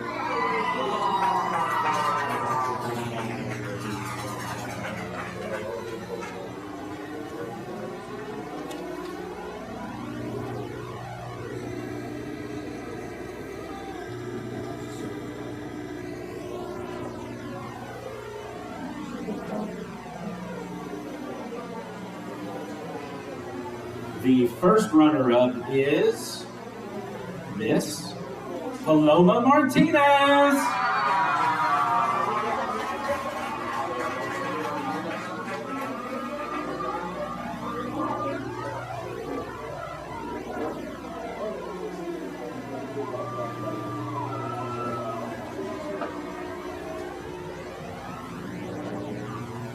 And finally, the 2024 North Hardin Football Homecoming Queen is Miss Elena Wood.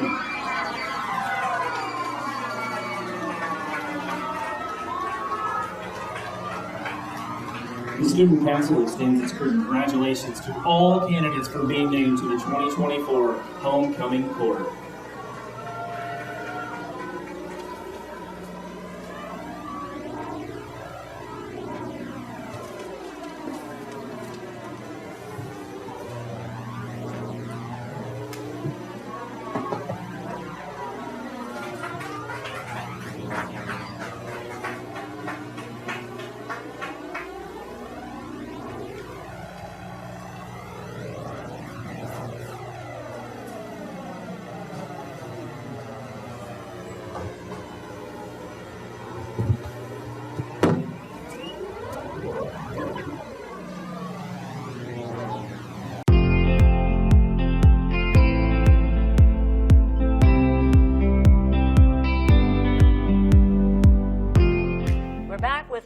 Live sports sponsor interviews. Joining me today is Don McMahon from Brandenburg Telecom.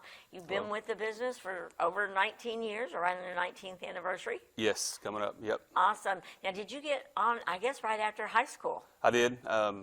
Learned all the, front counter, service rep stuff and answering phones, and then moved up to marketing when I graduated. So I've seen a lot of changes since I've been in the telecommunications industry. I was going to say, like me, I started in '85, and technology has definitely changed. Yes. And things that we used to say would take years to kind of evolve are a couple of months now. Yes, yeah, it's ever changing. And, you get one new technology and another one comes out. Like you said, especially like TVs and HD and streaming and all that. It's always changing. So well, and that provides new services, but then you still have the old that we have to kind of limp along to in that regard. Tell me a little bit about the history of Brandenburg Telecom. Well, we've been in business over about 75 years, and that's been in Meade, Breck, and Hardin. So we've done from two-party telephones to dial-up to TV service, and our latest endeavor is our fiber optic network.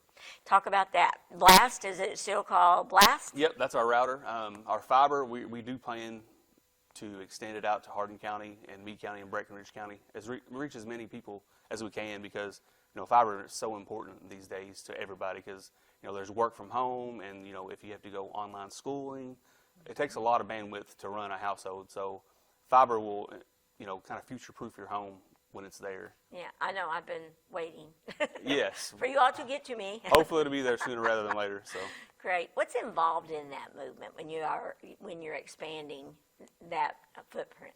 Yeah, well, we have to go from center and broadcast out, since our central office is in E-Town in Ratcliffe. So it does take a long. We got to run lines. Some of it's underground. That takes a long time to do. But when we get in a new area, you'll see our trucks around, and then we go door to door, and then we'll call and email, and we'll definitely let you know it's available. Okay, wonderful. Now, Brandenburg itself, like you said, you're in Hardin, Breckenridge, Grayson? Meade. Oh, Meade. Parts of Clarkson, it's our parts of Grayson, it's Clarkson actually, yeah. Got you. And how many employees are at Brandenburg? We have about 130, 140 around there. And like you say, they travel all over those 3 and 4 county areas. We do, yep. We take care of everything. We have an office in Brandenburg, Ratcliffe, E-Town, Hardinsburg. Well, Brandenburg, of course, is the one that got us started in regularly broadcast live sports. You came to me early on, and we've never looked back, really. No, it's 20 years ago probably now we've been doing TV service, and that is since we've talked about new technology. Our TV was, over coax or Cat5 wiring. Now we're kind of getting into streaming services. So, you take a Fire Stick, plug it in your TV, and then you can get Brandenburg Telephone TV service on that. So talk about the various new apps or things that are involved. Yeah, Bark is our newest app, and it monitors kids' online presence. So, these days kids are online all the time. So Bark monitors your kids' text messages, their emails, any apps like Snapchat, and it alerts you if it flags anything bad, like violence or like suicidal thoughts or bullying. Bullying's a big thing these days because, back in the day, kids would get bullied at school only, and they'd come home and they'd get away from it. Now they can't get away from it. They get online presence all the time on Messenger and text. So we think it's important. And we know that the AI involved also targets individuals, especially teenagers. So if they Google or they surf one thing, automatically they get bombarded. Yes. With more. They don't know what's going to pop up next. Yep. Exactly. So that sounds like a great option for parents just right away. That's a great movement. Yeah, the parent downloads the app on their phone, and they download the app on their kid's phone, and it connects them, and it makes them in communication. Right. So people, how do they get information about Brandenburg Telecom? Where do they need to go? They can go to our website. That's probably the easiest. It's bbtel.com, or call one of your local offices. Well, it's definitely easy to spot those, your main locations in Elizabethtown and Brandenburg with the beautiful mosaic tower. Yeah, we like to turn the lights on and try to do a theme like Christmas and Halloween, so everybody seems to like it. A lot of people think it's a church, but we're definitely a telecommunications service. So. Yeah, and it is absolutely, whoever came up with that idea, that was a good one. Thank you once again for sponsoring all live sports. Why do you feel that BBTEL needs to be involved in this? Well, we're local. Like I said, we've been here forever, so we definitely want to invest in the community like we're doing in the fiber service, and we want to invest in the people and the kids too. So, I think it comes full circle once it's all said and done. It definitely does. Yep. So thank you again. Thanks on behalf of BBTEL, and thank you at home for watching our live sports coverage.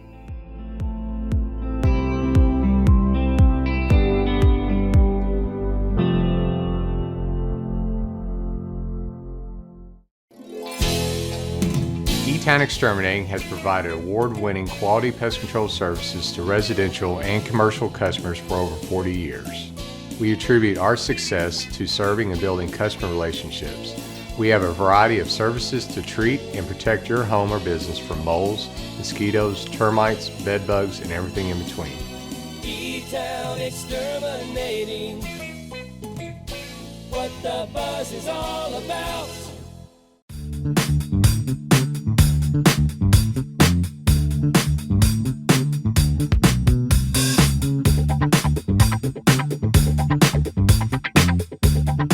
Hello and welcome to another edition of our sponsor interviews. I'm Gina Ryan, Director of Hardin County Educational and Community Television, and today we are talking to Ryan Harris. Now, Ryan is the son of Mark Harris, and tell us a little bit about your dad's progression from where he started to what we have now. So he's been building in Elizabethtown for 35 years.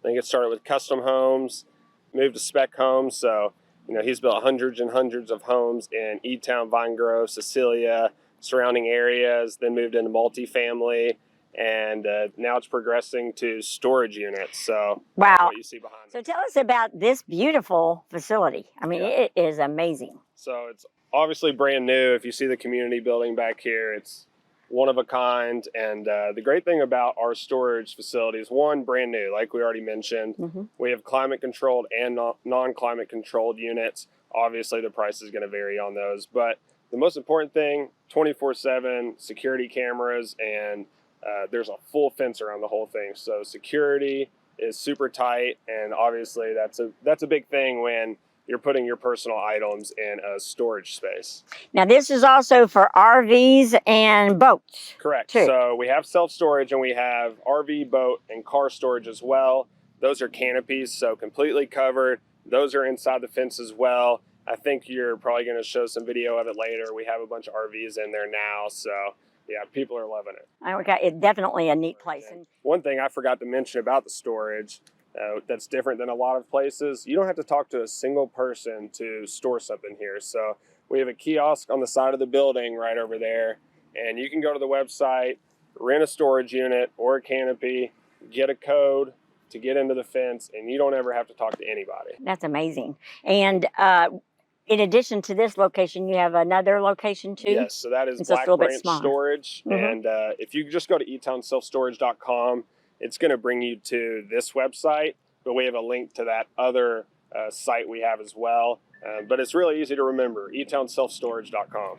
An individual might not know which unit they need. Yep. So if they go online, are there some questions there to kind of help them? Well, I guess it really depends on how much stuff you have. So the smallest unit is a 5x5, and I think the largest self-storage unit's a 10x30. And I believe the 5x5 is $55 or $60 a month, so fairly inexpensive, all the way up to the 10x30, which I think is $200 a month. You have units available right now. We do. They are filling up, but we have lots of units available still just because we still open. But there's new people coming every day, so yeah, there's referrals. There's a move-in special right now, so if you do move in pretty soon, you'll get that special. That's great. And how do people find out about these storage units? Yeah, etownselfstorage.com. I think we said it already, but super easy to remember. Just go there. There will be email, a phone number, and you can either reach out or, once again, the great thing, you don't have to talk to a single person. I know that's how people like to shop That's true. nowadays, whether it's Amazon or whatever. So you don't have to talk to anybody. You can just go there and get your unit. Well, I'm excited for this for you. This is really amazing. It's another way of giving back to the community. And Mark, your dad, and you both, your stamp's kind of all over the county. Yeah, E-Town's growing right now, whether people like it or not. The infrastructure has to be met. So, there's a ton of people in this community that are building the necessary things that the city needs, and just thankful to be part of that. I was going to say, we got to move with the growth. That's the way we do. Yes, ma'am. All right. Thank you for being a sponsor also of HCEC-TV. And without your sponsorship, we couldn't do live sports. So appreciate it. Absolutely. Thank you bunch.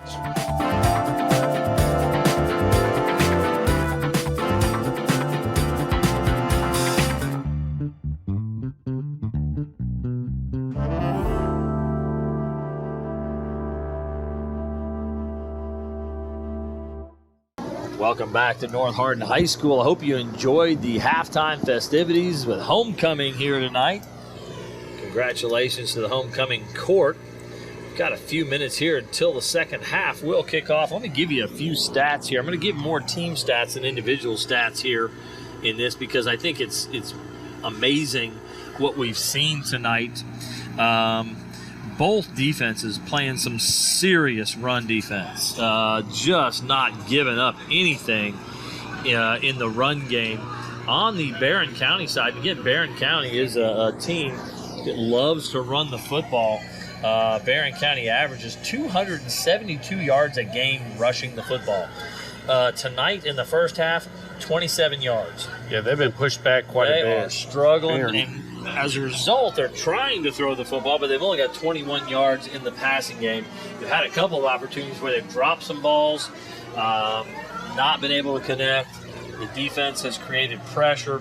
So it's been kind of a rough night offensively. Again, so far, just 48 yards of offense for Barron County. On the other side, similar in the run game, North Hardin only 24 yards rushing.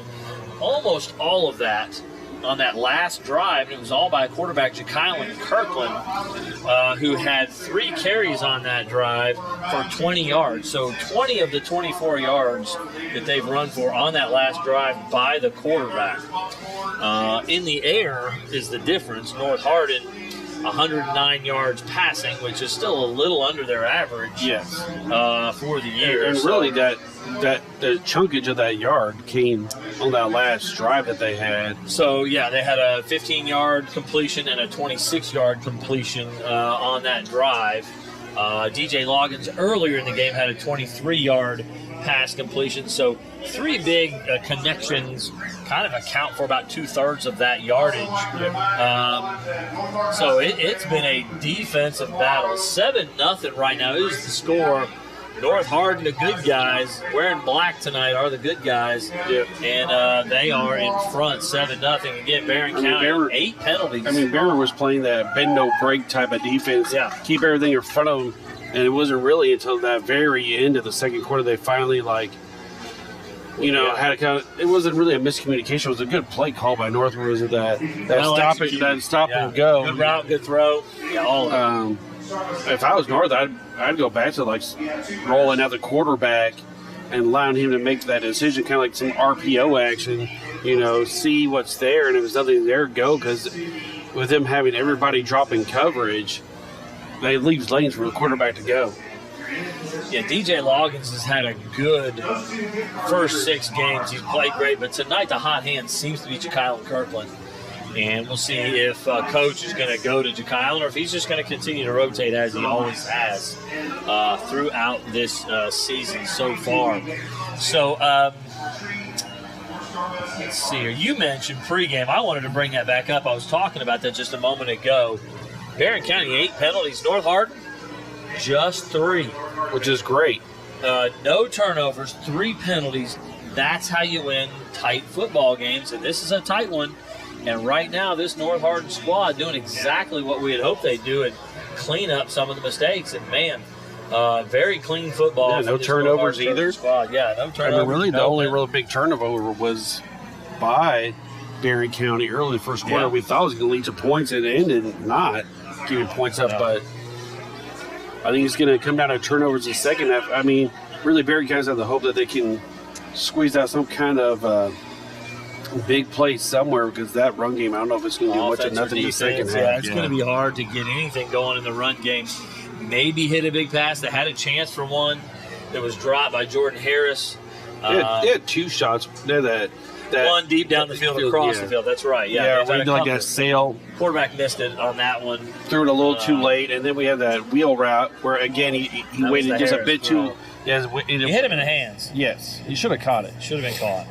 So, that's the only hope, I think, for Barron County is they continue to play great defense. That defense, the way they've run to the ball, they could be opportunistic and create a turnover and a big play. That's kind of where it's going to have to happen. And they had 2 opportunities where they could have had an interception. One of them was almost could have been ended up being a pick 6, and they ended up. Yeah. So I do want to take a moment. We're gonna step outside of the football here for a moment. Okay. 20th birthday for Katie Gray today. My youngest has just turned 20. She's on campus. I'll see her tomorrow night. We'll go down to Campbellsville where she's on campus studying to be a nurse. And we'll see Katie tomorrow night. If you know Katie and you're out there, shoot her a message somehow, however you do that, text or on social media. She'd love to hear from her friends and family. And anyway, missing my little one. She's out there. That's crazy. I know, isn't that nuts? 20 years old. When Tony here first met my daughter Katie, she was probably about 3 or 4, and hanging around the coach's office in the football field while we were coaching. So, and then when my son was born, I was carrying him because he was a baby, and you taught him last year. He was in my class last year, so Tony and I go back a couple of years. But anyway, just a little shout out tonight for Katie. All right, we're about ready to go. The horn's about to blow here. The ball. I wonder if Barron watched the game film on that Meade County game and saw those little pooch punts that Meade County was able to recover a couple of those if they try to pull that off here at the start of the half. Yeah, we'll see what happens. That'd be interesting here. Again, Coach Myers 6-0. Let's see what kind of adjustments he's made here for Barron County. I think Coach Thompson is going to be more of the same. You got to love what they're doing defensively, and on offense, it's just to execute, move the ball down the field. Barron's making it very difficult.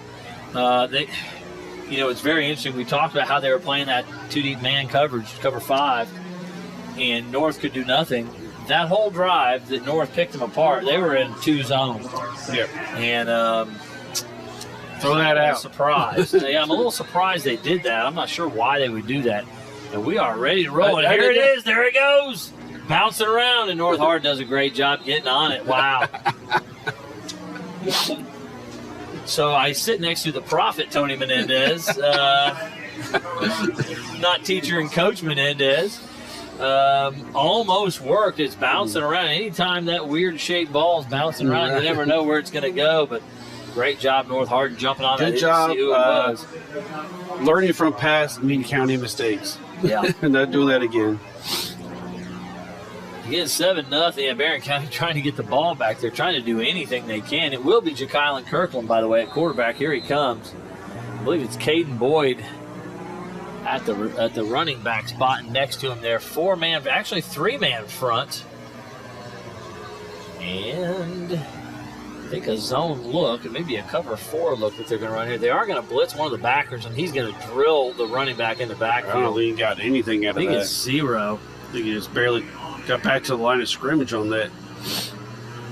Number 11, Nolan Harlow in on the play. Good job, Nolan. Nolan, he didn't don't jump off sides. He made a play, so fantastic job there by Harlow making that play. Number 32 on the blitz was also there, Braden Houchins. He's their leading tackler on this squad from his inside linebacker position. 2nd and 10 now. Sprint out left. Kirkland's going to run it. I think they're doing that. Oh, breaks a tackle. Breaks another tackle. Big run. Ja'Kylan Kirkland finally brought down after a 15-yard run. Wow. I think Coach Thompson, again, I've never seen them run a lot of sprint out. And I think they're sprinting out now to put pressure on the defense. And well, it looks up like yards. Number 11 for the defense is he almost looks like he's spying. So instead of coming in on that, he kind of stepped back and was trying to spy, but he got caught up in the crossfire and couldn't get to the quarterback. 1st and 10, over the 50 on the 43. Quick hitch. Oh, Grimes couldn't come up with it. Yeah, dangerous batting it around, right? Got popped up a little bit and almost could have got picked off by the defense. And that's where what Barron's going to be looking for, get some kind of turnover. They're going to need their defense to create something here. 2nd and 10. Again, ball the nose at the 43. Left hash mark. 2 deep coverage. Looks like a man cover look. They are in the man look now. They got pressure. We got a flag. I think it's going to be holding. It is. Number 32, Houchins there again. And almost would decline. First contact. It's still a sack and a loss of a few yards. We're going to do another down. It'll be 3rd and 13. Yeah, Houchins was there. They're going to, I believe, are they going to accept the penalty? Not seeing the coach make a, he's talking to the side judge over there trying to figure out what's the best move here for him. And the White Hat's like, what are we doing here, guys? What do you want? Holding against North Hardin. And as good as their defense have been playing, I would take them back. Decline it. Oh, decline it. I would decline it. Make it 3rd and 13. Make it 3rd and 13. 3rd and 13 or 2nd and 23 is what you're looking at here. They are going to decline. Yeah. Okay. All right. Sack. 3rd to down. To me, if I'm coaching against North, I think 3rd and 13 and 3rd and 23 feels the same. Yeah. Trips formation to the right.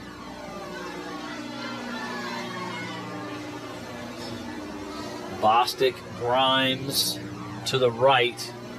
Maybe Jodon is, no, it's Calhoun. Jodon to the left. Oh, pressure.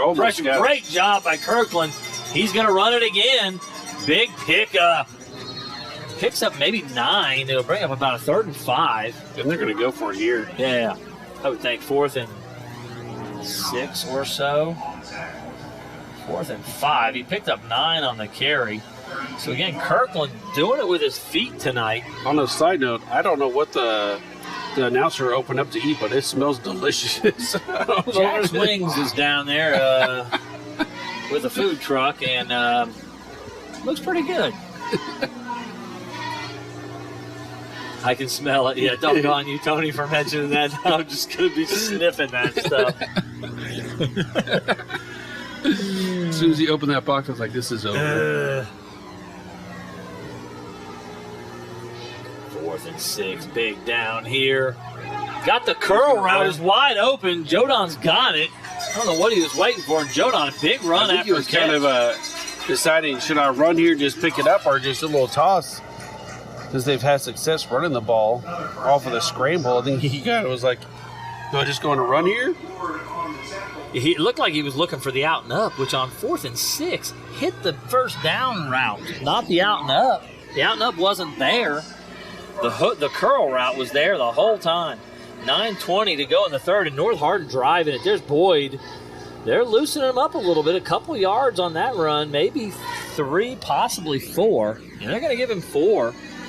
So Boyd gets a decent carry there. The more passes you can complete, the more you might loosen this defense. You tire out the pass rushers, too. Well, I mean, the defense for Barron has been on the field quite a bit. Yeah. Offense hasn't done a good enough job of maintaining possession. Barron County, there's the throw on the left side. And I think he's caught it. Did Jodon get it? He got it. Number 12 with a step behind. Try to pick it off himself, but the ball was just high enough for Jodon to pull it down to the end zone. Great catch. Wow, Marion Jodon. Amazing hands there. Unbelievable throw and catch there, because it had to be thrown high and outside, because the coverage from number 12, Zabrian Ward, was all over him. And you know what, Zabrian? You got mossed. You got mossed. Almost kick is up, and it is good. So I don't make it 14-0, which is not so good for again, Marion Jodon, that ball was a 50-50 ball, and he went up and took it from the DB, who's made great plays already in the game. Mean, there has been 2 times in that corner end zone that he's knocked the ball down, and there, I mean, he had an opportunity to catch himself. He may have jumped slightly too early, but I mean, it was higher than his leap, and Jodon was able to get it at a higher vantage point. So Jodon has 6 catches now. I believe he's got 60 yards. Make that 50 yards in catches in 6 receptions. So Marion Jodon being very effective. He is a great wideout. I haven't seen a lot of Ronald Lunds, not even on the field. Lunds may be hurt. I'm a little concerned because number 10 is their leading receiver, and he has not. See him on the sideline limping right now, in fact. Kick is off. He's going to be able to return it. Let's see if he can do something with it here. Nothing doing. Got it almost back to the 30. Briggs Harris on the return, and they'll take over on about the 29. Just what you said, they, in the first half, as North Hardin is going down to score that first touchdown right at the end of the half, you're mentioning, hey, they get it to start the second half as well. And so here we are, just a few minutes of actual playing time from this thing being 0-0. So the Barron County coaches have got to be sitting there shaking their heads. We're right into this ball game. They've done nothing offensively. Yeah. So, I mean, let's see what adjustments they're going to make. 48 yards in the first half total. 1st and 10 from the 29. They're going to go into a spread look. Quarterback's going to keep it. He's going to get a few yards. Spillman, good athlete, picks up about 6. Let's see where they mark it. Maybe 7. They're going to give him 7 yards on that carry. So, again, a little looked like a kind of a read option look.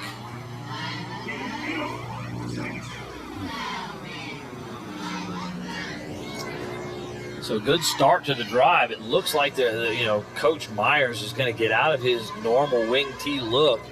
They're going to run and throw from that shotgun look. I suspect this is something you'll see a little more of in this half. Yeah, they're jumping back in the shotgun. They're in the shotgun, 4 wide receivers. Again, it's Harris at the running back position next to Spillman. They're going to throw it here, looking down the field. I don't know if that, Big that was fella. not a Oh, good choice. gee whiz. Cohen Campbell in coverage. They're running right with Dalen Thomas, who is their big running back and slot receiver. They try to throw it to him down the seam. He didn't go for the ball. That was a weak effort. And I'm saying that because with an underthrown ball, if you come back for it aggressively, get it. well, that. But you also might get pass interference as the defensive back doesn't see where the ball is. Contact. You might get a call out of that, but he really didn't put much of an effort in. There's this thing, you as a receiver, you attack the ball. Yeah. You don't wait for the ball to get you. You Sometimes just you just got to attack the ball and get to the ball. So 3rd and 3 here from their own 37-yard line. They need to get almost to the 40. And North Spring Throw it again. Spillman looking to run it.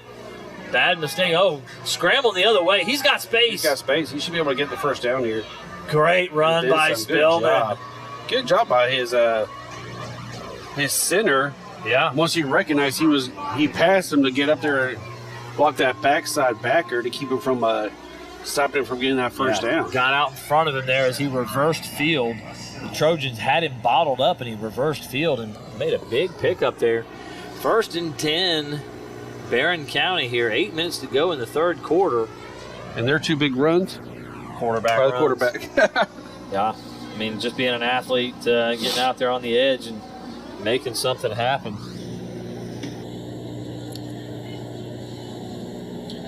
Got an update from one of our favorite teachers from Central Hardin, Sarah Bauer. We got 13-6 right now. The Central game with Central with the lead. Central in front. Jet job. sweep that time, about a 6-yard gain, so some good adjustments so far. That was number 9 again, who's been doing the kick returning duties. That's Briggs Harris. Actually, 7 yards, almost 8. So we'll give Briggs Harris a 7-yard gain.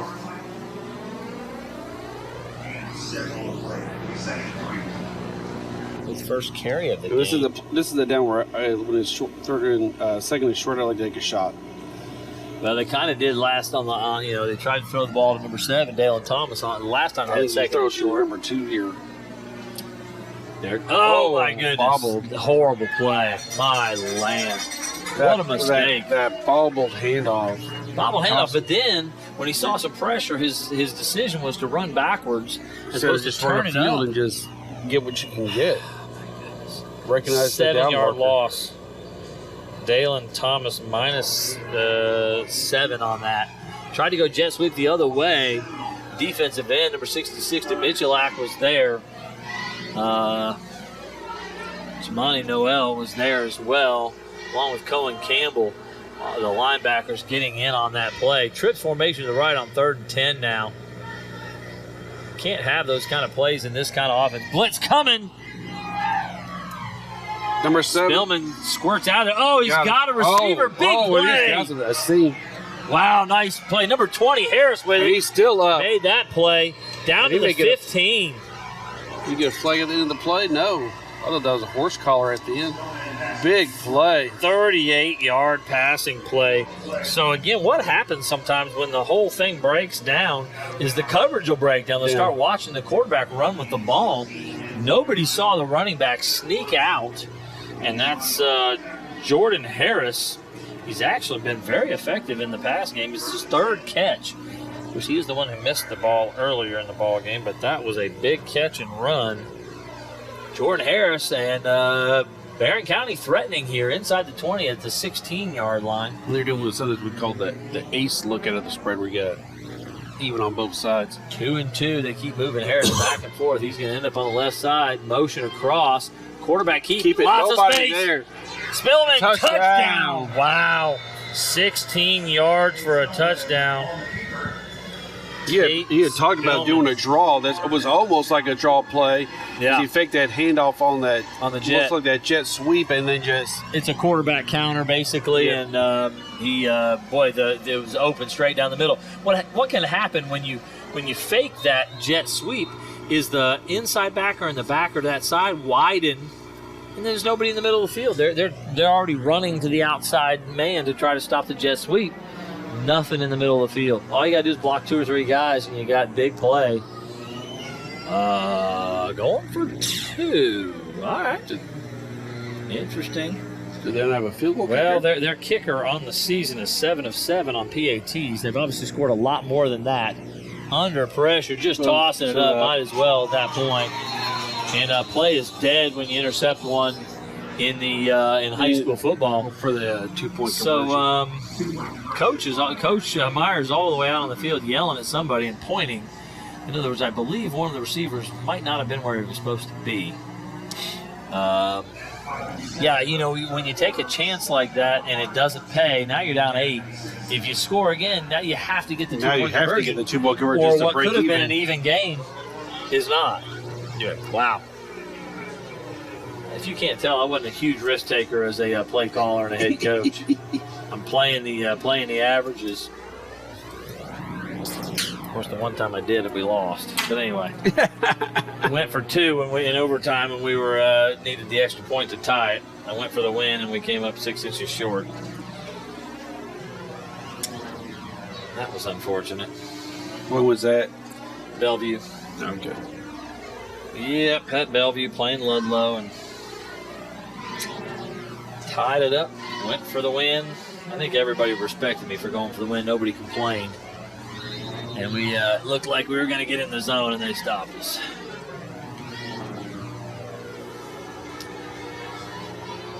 Well, let's come back to reality now after that. 14-6, North Hardin in front. I think we'll see an actual kickoff this time. They went for the onside kick on their first kick of this second half. Number 32, Houchins, is doing the kicking duties. He'll punch it up that left side. Fielded beautifully there. Working it. Wow. Nice tackle. Oh, man. Number 7 on that one. Dalen Thomas making a huge hit. It was number 24, Zylan Johnson, on the return, and he got about a yard or 2 before Thomas slung him to the ground. 5:51 to go. Get a stop here on defense. They can't let North score another one. This is going to be really hard to come back then. I'm sure their coach would love to settle back into that low-scoring first half and just make some stops here, give their offense some chances to try to get back in the end zone. Ball, I believe it's a 23, 1st and 10, North Hardin. It's going to be Loggins at the quarterback spot. Trips formation left, very wide trips. It's usually going to be a screen. Nope. Or an in route. And there's Loggins. He's going to take off with it now. There you go, We're DJ. going to have a hold on that play. Yeah, he had 10 yards. So DJ catching on just like Jekyllin did. Got holding on you North can run Hardin the way football back there. Yeah, we got a hold. Number 11 was going to be back there for Barron County. He got a little holdy on him, so he couldn't get to the quarterback. Well, again, that's Nolan Harlow, who's had the offsides issues, but he's put some pressure on the quarterback and made a big tackle in the backfield here already in the second half. So we're going to have 1st and 20 here. It's a spot foul. Is that? Yeah, it's from the basically 1st and 20, maybe 1st and 21. It's close. On the spot. All right. Well, here they are. They're at their most dangerous behind the sticks. Again, impressed with Loggins learning from what's going on the field and breaking the defense down, running the ball. Now, last one, we got another flag coming out here. Too many men on the field for the defense? Is that what's going on or no? False start. False start on the Trojans. So bad start to this series. This is really pushing them back in. 1st and 25 now. Maybe 1st and 26. Ball on this, what is it going to be on the 7 or 8 now? Wow. 1st and 26 for the Trojans of North Hardin. 2 deep coverage look. Looks like man-to-man. Maybe zone. They're going to run it straight ahead and lose yards. Whoa. No, they'll Where give they call them progress progress down there. But, man, they're going to give him the 5? The best he did to me was the 3 or the 4. They lost a yard there on the carry. Again, a Xylem Johnson. So it's just a -1 there. I thought it was going to be more than that. What it looked like. I did too. But that was a -2, actually. They're going to say -2. It's down at the 6. I thought it was like the 3 or 4 where they hit him. But 2nd and 28 now for North Hardin as they go backwards on this series. See if they little screen pass. hit a few. Yeah, a little out to Dominic Grimes. Tackled. Could have been a face mask. Or was it shirt? No, yeah, it was I shirt. couldn't see. They call Yeah, it it was shirt. And that was a good Grimes. read on that screen pass. So they picked up about the last time we 5. watched it, Grimes broke one of those tackles and took it deep on that screen pass. So 5-yard gain to Dominic Grimes. It'll be 3rd and 24. This is going to be Quarters coverage, 4 guys back deep in the coverage. Looking downfield, Logan's trying to buy time. Now he's got to run. And he obviously isn't going to get the first down, but a good carry. Gets it almost back to the original line of scrimmage. He does. This is going to be a punt right here. About a 14-yard run by DJ Logan. So, again, the quarterbacks are starting to do some work on the ground, but they bring up a 4th and 10, and they'll have to punt it. Going to bring Trujillo on to boot it away. 3:24 to go in the third. 14-6. Barron County could get some really good Barron field might position. get field position. That's what I was just thinking. Bray Bewley back to receive the punt, standing at the 50, punting from the 22 or 1. Means he thinks they're going to punt it 29 yards, and he's about right. That's exactly what Bewley catches it. Oh my goodness, he had space and space. But they'll take over Will Barron County at the 50-yard line. I think if I was the special teams coach, I was like, why didn't you run that? Yeah. You know, as long as you catch it every time, I don't get too upset by that. Number one, it's not a turnover if you catch it. If you miss it, then it's a problem. Number two, if you let it hit the ground ever, it's almost always because of momentum going to bounce forward. Yeah. You're going to lose. Well, you always got to there. catch it. You can't. Gotta catch it. These guys are just stand back there and call fair Yeah. catch, let it bounce all over the place. Is ridiculous. Terrible. 1st and 10 from their own 49 here, actually. Right hash mark. Again, they're going to stay in the spread look. Obviously, it was good to them. They're probably not going back to the wing T formation that has not been good to them. Quarterback again inside. Another good one. Spillman, big carry, about 12 yards. That'll be a first down for Tate Spillman. Yeah, they're just saying, well, we're going to use all 11 players. Exactly. That's a great observation. It's kind of like a wildcat thing. Yeah. If you don't know what the wildcat package is, just let the quarterback run. They're just running, There's a hat on the hat. Yeah, they're just running like what looks like a zone read. Yeah. Maybe more like a quarterback counter. Maybe, I'm guessing it's called. They're probably not reading it when their main offense is probably not this. But wow, they're now down to the 38-yard line of the Trojans. 2:39 to go here in the third, and Barron County trying to get themselves back in this ball game. Again, 4 wide receivers, 2 to each side. It's the typical 4-4 cover 3 look for this Trojan squad. Screen out to the left. He's got space. Bird smash, though. 3 yards on that, if that. Shabani Noel there along with the corner. Whose number I'm trying to see. That ball floated out there for a little too long. Yeah. You wanted a little bit more And zip a on flag. for that. Okay, let's see what that's on. And I think it might be on Barron County's offensive lineman, number 77. Gee whiz, what a mistake that would be, driving down to try to score this thing. If it's on, it is on Barron County.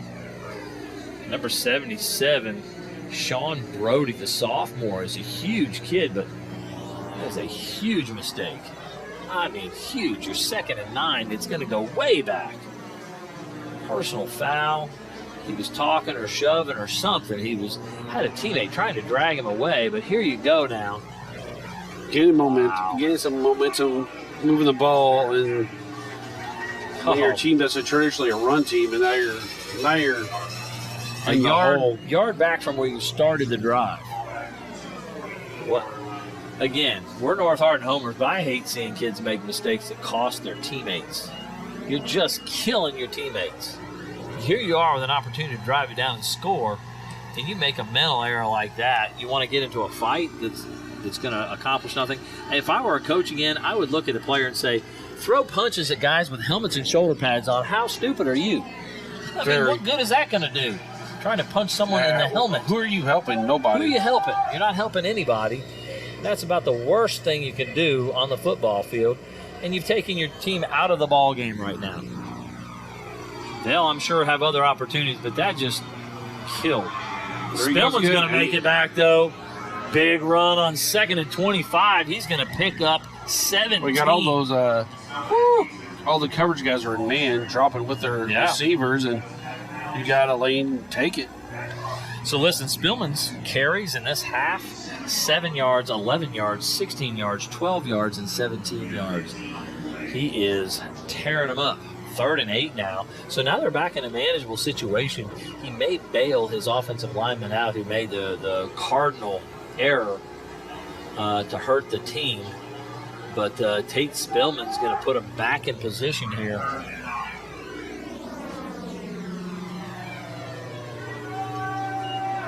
Looking to throw. Quick throws. Got the slant route. Bird inside the 20. That's not right. I said at the beginning of the game they should be doing. When you run that trips and you have that single man coverage, do that slant route quickly, and you should be able to gain some yardage. The safety's cheating towards the strong side instead of staying dead center. And you really got no help if he can get open quick. It's done. 20-yard completion. Again, he's thrown 2 passes in this half for 38 and 20 yards. He hit number 26 earlier on that pass. Got them deep into North Hardin territory. So 1st and 10 from the 17 now. Wow. From 1st and 25, they pick it up. Amazing. Big plays by the quarterback, Tate Spillman.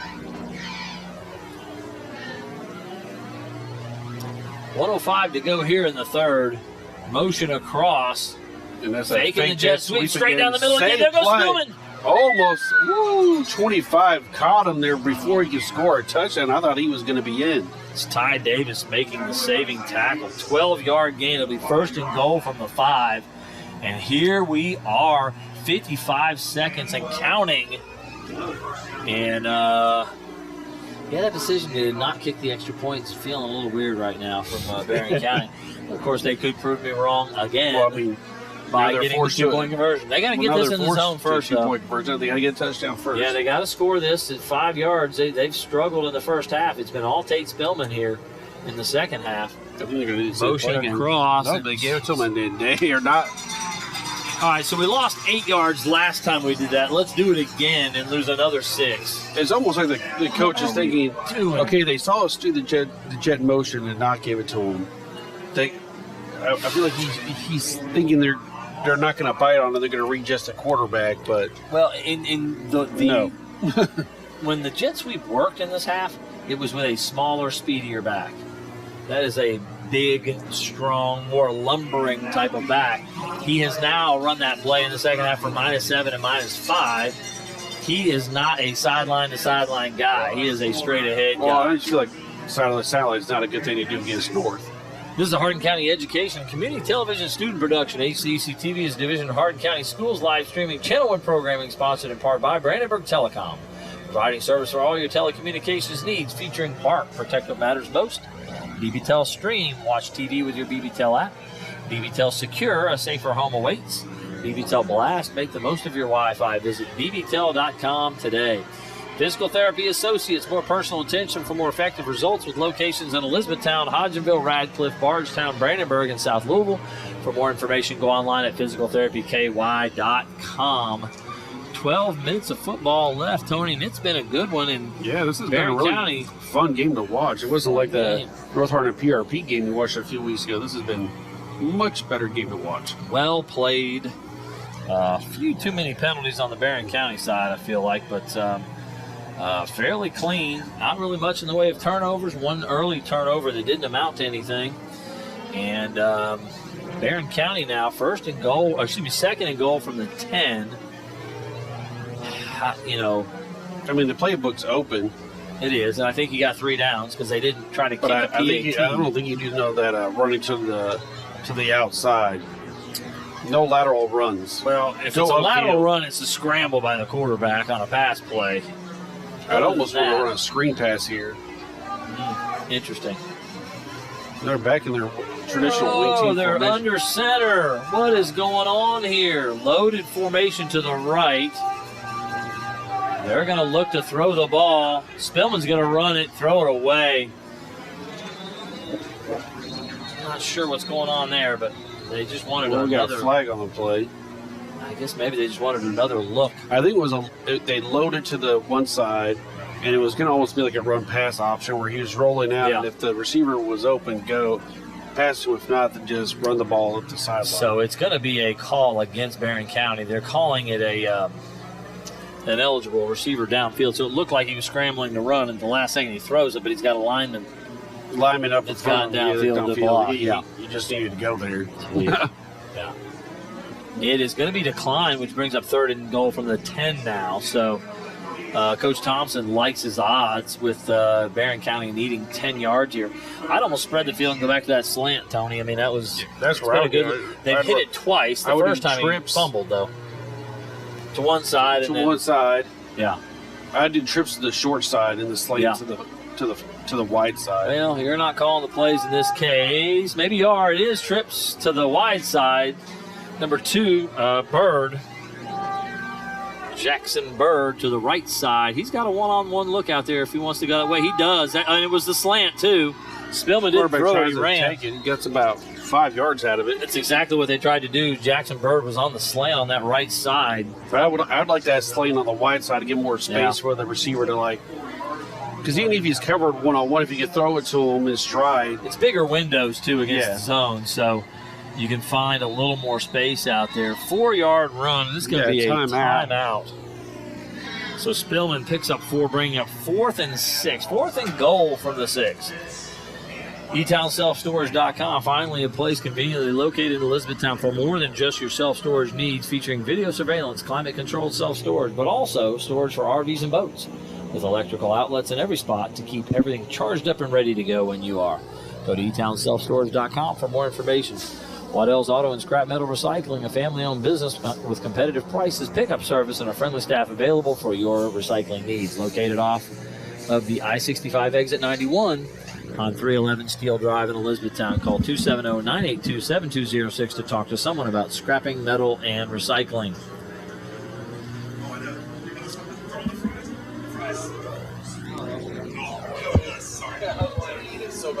So what are we looking at here, Tony? 4th and 6. I mean, What's your the call? play I said last time is what I would do again this Well, you time. just ran it on that last play. They're still doing the trips to the wide side. Yeah, And I'm telling you, I would do I trips. kind of like a run pass option if you can get the quarterback out on the edge with receivers in the end zone. He can roll to the trip side and have a slide coming across from the other side.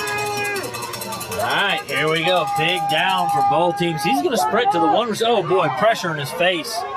Going to throw it back across the field. Open. Oh, batted down. What? Number 6, I believe, was the defender. No, number 16 was the defender for North Hardin. That's Camille Taylor. And it'll be turned over on downs. Big play by Taylor. As there were 2 Barron County receivers in the area, he was just throwing it up, hoping somebody one would of get them it. come down with it. They almost did. Good play by Camille Taylor. It was the very large number 7 Dalen Thomas, who was the primary guy in the area. And Taylor was able to knock it away. That's a huge play for North Hardin. DJ Loggins on the field with 11:20 to go, backed up in his own end. Going to run the football, and they get some yards. Big run there. About a 6 or 7 yard gain. Trying to see which back that was. I think it's Zylan Johnson, number 24. Picks up 6 on that one. Maybe he's almost 7. We're going to give him 6. Now out to almost the 12. 2nd and 4. 10:53 and counting here. DJ looking down the field, got a receiver. Oh, dropped. It's a good defensive play. I say he dropped it, but it was a big hit. It was close, but yeah, he never really had possession. As soon as he touched that ball, he was hitting the ball, popped out. Number 9, Briggs Harris. If he would have was there took a to knock step that out. and turned towards upfield, Yeah. it would have been trouble. Marion Jodon, who's been very sure-handed all year long. Guess who they got? Number 11. 5th offside penalty Yeah, on we number got 11 there. 1st and 10 now for, and actually I'm seeing 3 of the Barron County players waving at coach. Get somebody else on the field. That makes you feel bad when you're Your some of your teammates are calling for you. Get him out of the ball You have game. to stop that. Killing us. Yeah, it's 5 times he's jumped off sides. They have committed 10 penalties, 5 of them offside by number 11, Nolan Harlow. Ooh, looking down the field. Logan's going to run it. Good carry by Loggins. He'll get the first down, 11-yard gain. So DJ Loggins figured it out as well. Yeah. Got pressure. He got pressure. He stepped up in the pocket, and they had 2 switch routes on each side, trying to go 4 vertical. Give up inside. Oh, smacked. Stopped. Maybe a yard or 2. Big hit. Number 26, Corbin Wells, was there to make the hit. 2-yard gain for Zyland and Johnson. North can get down the field and score a touchdown here. They can just really ice this game. Yeah. Loggins looking to run it again. And I think he looked a little too early to run that. He had a couple guys open. Wells got all of his ankle. There was big pressure, and he was stepping up in the pocket. He's going to lose a yard on that one. Couldn't quite get through all the traffic there. That was a linebacker that had been blitzing.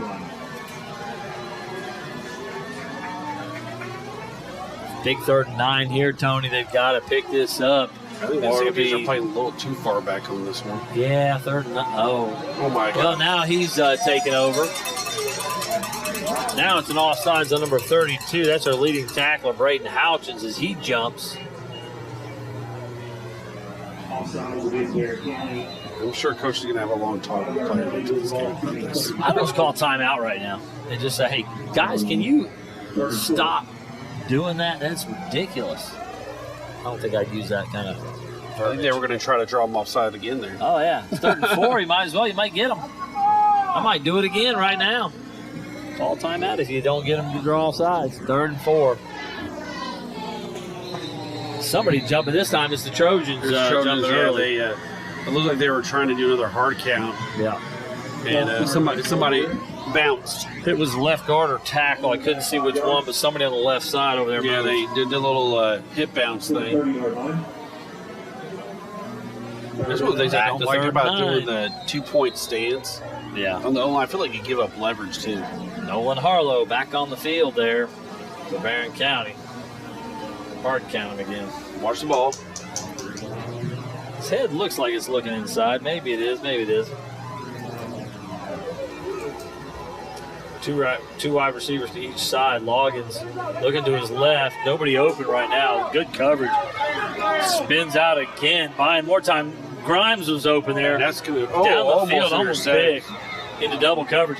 Dominic Grimes, number 9, after the scramble, was standing about 8 yards downfield. Nobody within 15 yards of him. Would have been a huge play.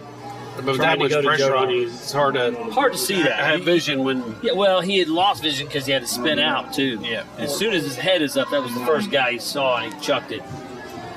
Wow, big series for that Barron County defense. And it looked like they used number 11 on that play. Yeah. Again, it's like almost like a stalker. Like he looked like he was coming in for pressure, but he really just peeled back and was reading the quarterback to see where he was going to make sure he didn't try to scramble for a first down. 4th and 9. Punting unit out.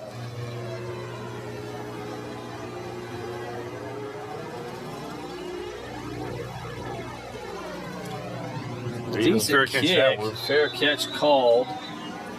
And caught, number 1, Bray Bewley comes up with a good field position. On the 45, 46. So 1st and 10, Barron County Trojans on the right hash here. Josiah Hope, the big defensive tackle for North Hardin, coming back out to the field, leading his defense. Cohen Campbell there. This Trojan defense has Held them up. held them up in the first half for sure. Second half has been a little tougher. They've had to battle to keep them out of the end zone in that last series. Back to the spread look for Barron County Trojans. Coach Myers trying to spread the defense out and give them an opportunity. And quarterback straight downhill on that quarterback counter look. 4 yards that time. So They're a little Trojans, bit more ready for it. they're starting to figure that out. That's right.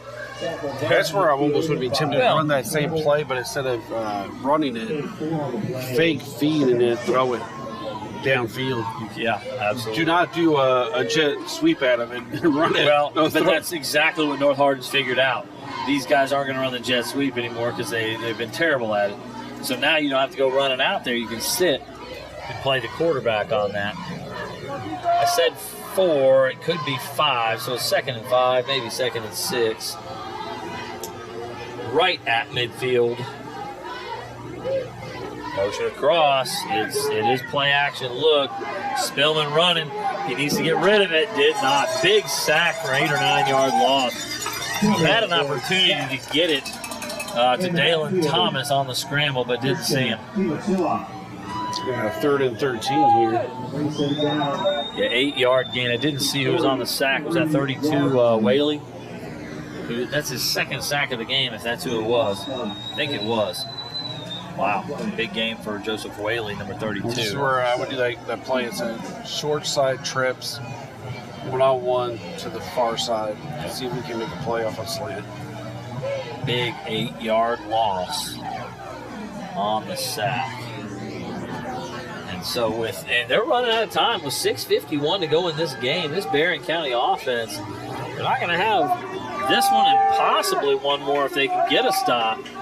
Opportunity to score. So tough spot here. Now, he waited Lots too of long. time. He had him. Now number 1. Still looking. He's got him. Catch. Did he get the first down? He's right at the marker. First down on the spot. Huge 13 opportunity. He was like, throw it. Well, the fact that he had all that time allowed number 1, Bray Bewley, to get all the way across the field. They had number 2 early in the slate route. He should have hit it quick, but protection held, and he was able to get Bewley coming across the other way. They needed 13. They got 13. 1st and 10 at the North Hardin Trojan 44-yard line. Big play by Tate Spillman delivering there. And again, showed a lot of poise. He saw that the protection was good and just stood in there and waited for his guy to get across the field.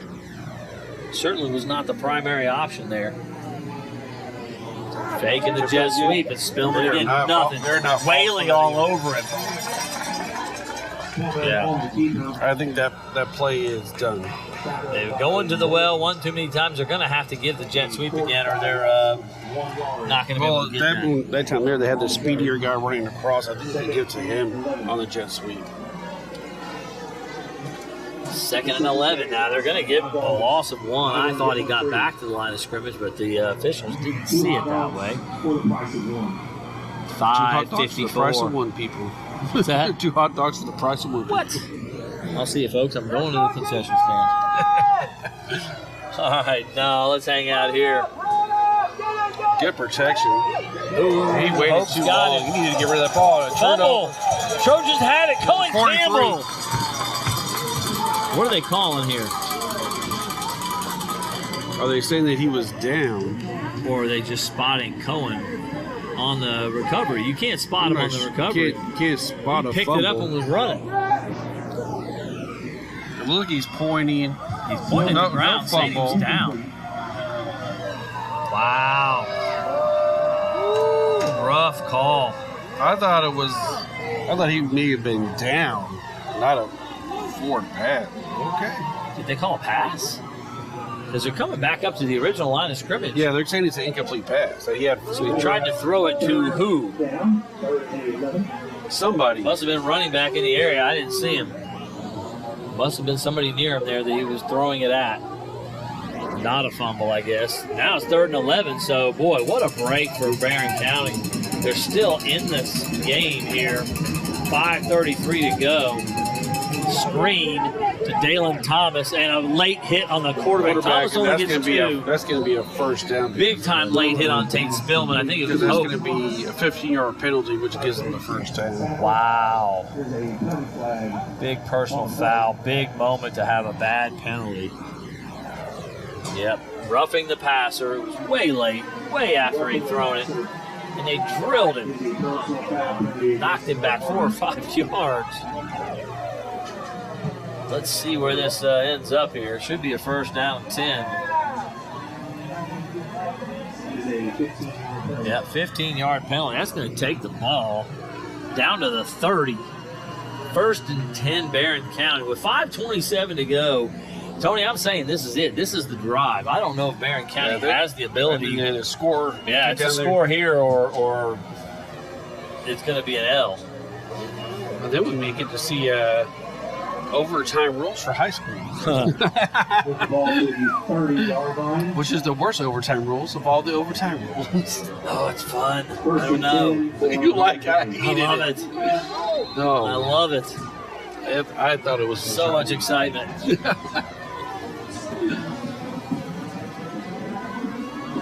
Oh, my goodness. The line of scrimmage just broke apart.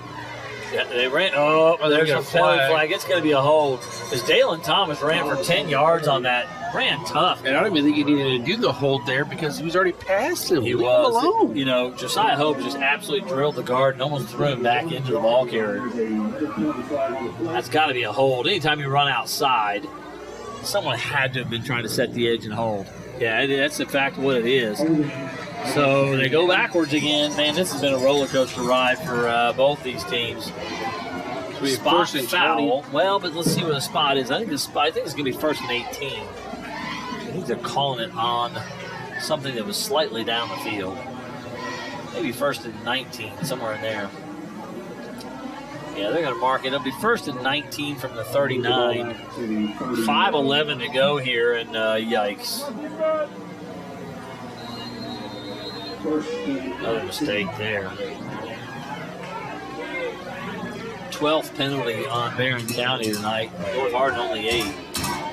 North Hardin keeps it under 10. That's pretty good for them. They have been notoriously a bad team about penalties.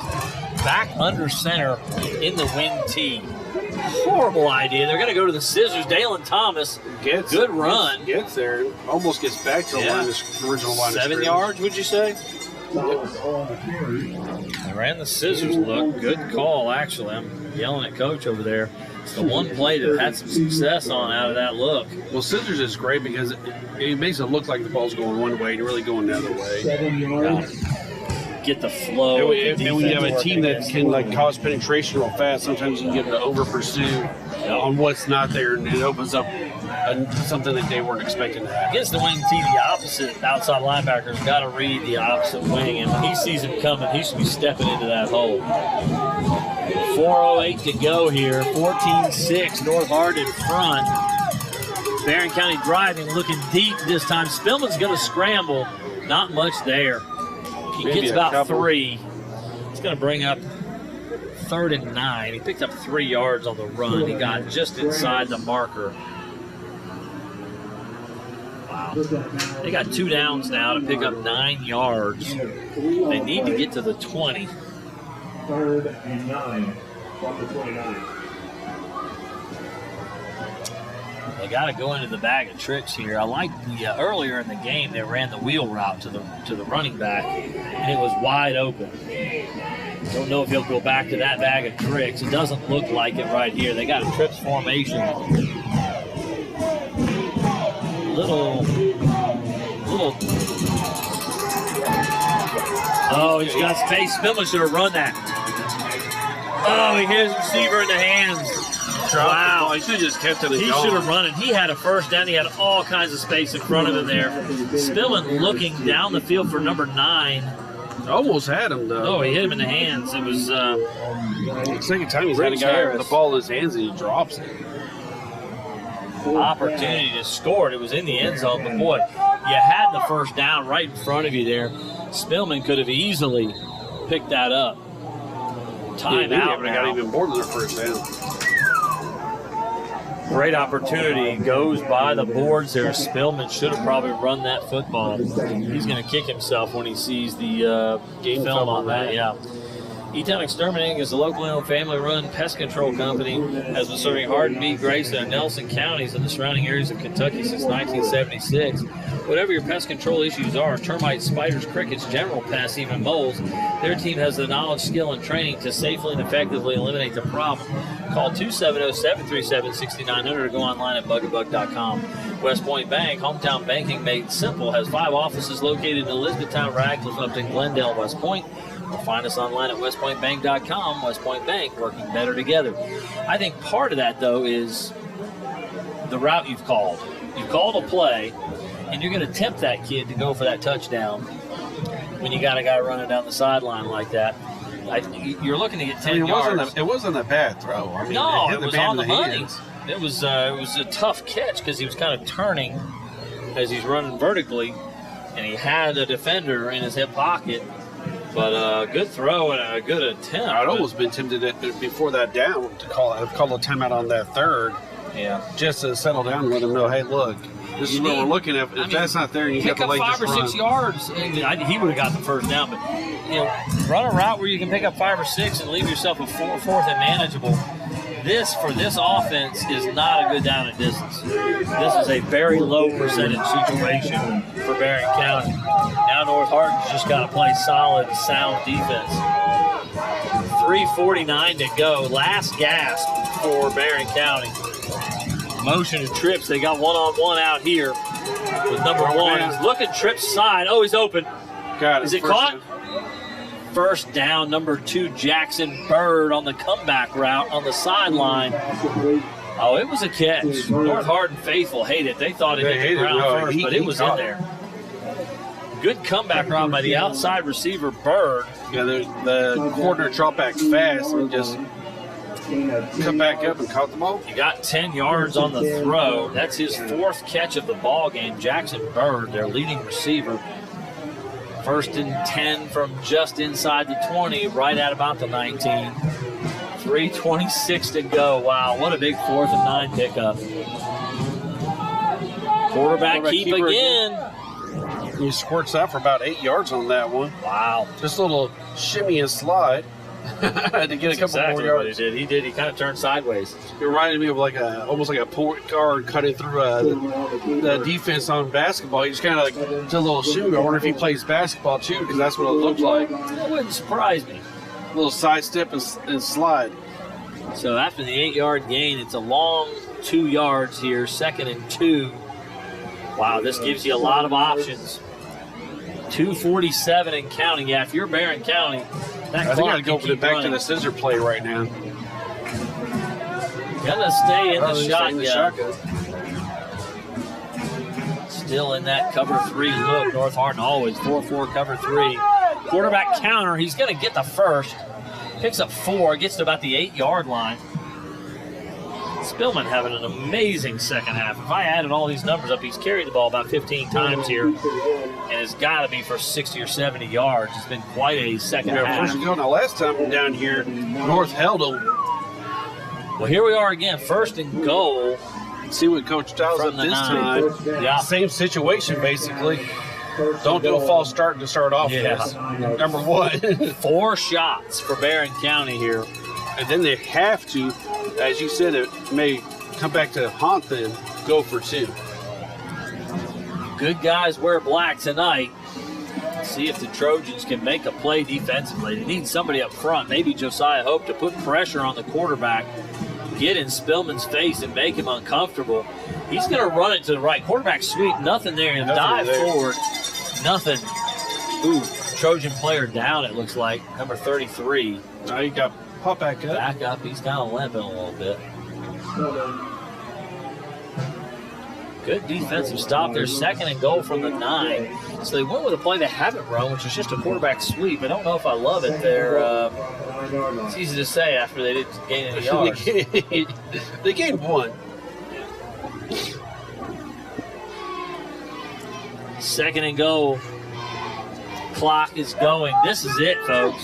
1:10 to go on the clock. They got Barron County has one timeout. That's plenty of time.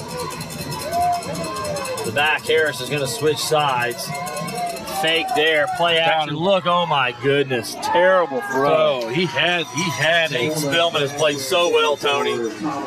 Yeah, he had a Thomas on a little out and up, a little sideline there, and about 2 yards. He threw it about 6 yards behind him. He had it. Not even close. 3rd and goal, 54 seconds to go. So what I expect here, if they don't get this one in the end zone, you'll see a Barron County timeout, and they'll set up for that last one. I don't know if I don't mind just picking up 3 or 4 yards and setting yourself up for an easier 4th down look. Guess you can take another shot at the end zone. All right, a little cross there. They've got him open. Throw is there, knocked away. Man covered Jamani Noel. He had the ball in his hands, too. Another big end zone drop. If I'm the quarterback, I'd be a little upset. I mean, that's great defense. That kid knocked it was that great loose. defense. But yeah, you kind of want your guys to make plays for you. Yeah, sooner or later somebody has to step up and catch that ball. He's had 2 times in the end zone this game where he's had a guy in the corner, they've dropped the ball for him. Are they going to, no timeout? They got to call timeout. Now, let me just say this to you here. I'm going to read some more of our sponsorships. But I will say this, I agree with you. You've got to count on your guys to make some plays every now and again. They have not helped Tate Spillman out much. They've caught a few balls, but they have not come down with any of those 50-50 balls. And for those who don't know, I played small college quarterback, and I will say this. My receivers made me look really good. They came down with every ball. And that's about true. I mean, it's not an exaggeration. I had 4 or 5, maybe 6 guys that had the best hands you'll ever see. A little small, not as fast to play at the Division I level, played small college. Man, nothing got by. If I put it in the area, they got it. And Tate Spillman could use a little help. Yeah. Right now. There was 3 50-50 balls this game that haven't gotten any. And what happened was North's 50-50 ball, they came down with it. That's right, they did. The touchdown back there was the same kind of situation. Great catch. This is an HCEC-TV student production, Division of Hart County Schools. Special thanks to our sports coverage sponsors, Brandenburg Telecom, Physical Therapy Associates, Waddell's Auto and Scrap Metal Recycling, E-Town Self-Storage, West Point Bank, and E-Town Exterminating. Ball game coming up right here on the line. District lead on the line. Whoever gets this is going to be in the driver's seat.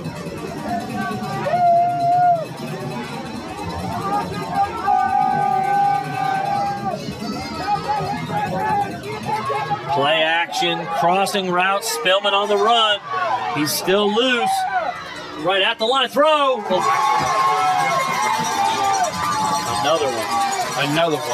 Another one looked like it was right through the hands of the receiver. He did that, attack that ball and just take it. It was hard to see on the far side, Tony, but 2 of the Barron County players jumped and stamped their feet when that ball went through his hands.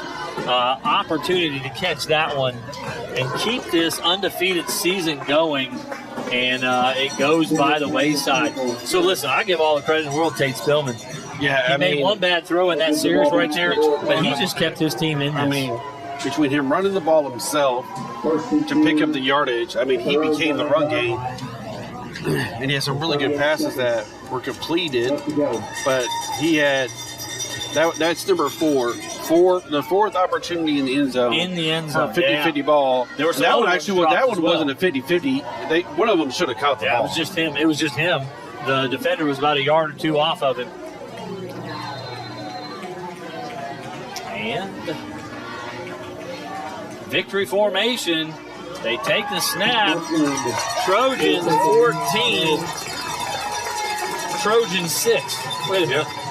North Hardin 14. Barron County 6. North Hardin Trojans. And wow. They had 2 stops in the 4th quarter inside the 10-yard line. They were stopped in the 1st quarter inside the 10. So 3 goal line stands that we saw in this ball game tonight. And if I'm one Amazing. of the other schools in the district and I'm watching this game, I'm watching the defense that Barron is running, Our final score, North Harbor copy that. 14, Barron County 6. Well, 14-6 North Hardin victory. Tony, any final thoughts about the ball game tonight? Maybe the district going forward? I really like North's discipline this game. They did less penalties than we've seen all season. No turnovers. Great defensive play throughout the game. I think they're going to be the team to beat this. Absolutely. This season Central for the Hardin has district. struggled. Warren Central has been struggling for several years now. These two teams coming into tonight had only lost 2 games combined. Central Hardin and Warren Central had won 2 games combined. So you had to think that these two are the favorites, and North Hardin has put themselves squarely in the lead for this regular season district championship. Well, a great ball game tonight. 2 good football teams that really performed. Congratulations to Coach Thompson and the Trojans. Wow, fun game. Yep. Well, for my good friend Tony Menendez, I'm Paul Gray. Good night, everybody. Good night.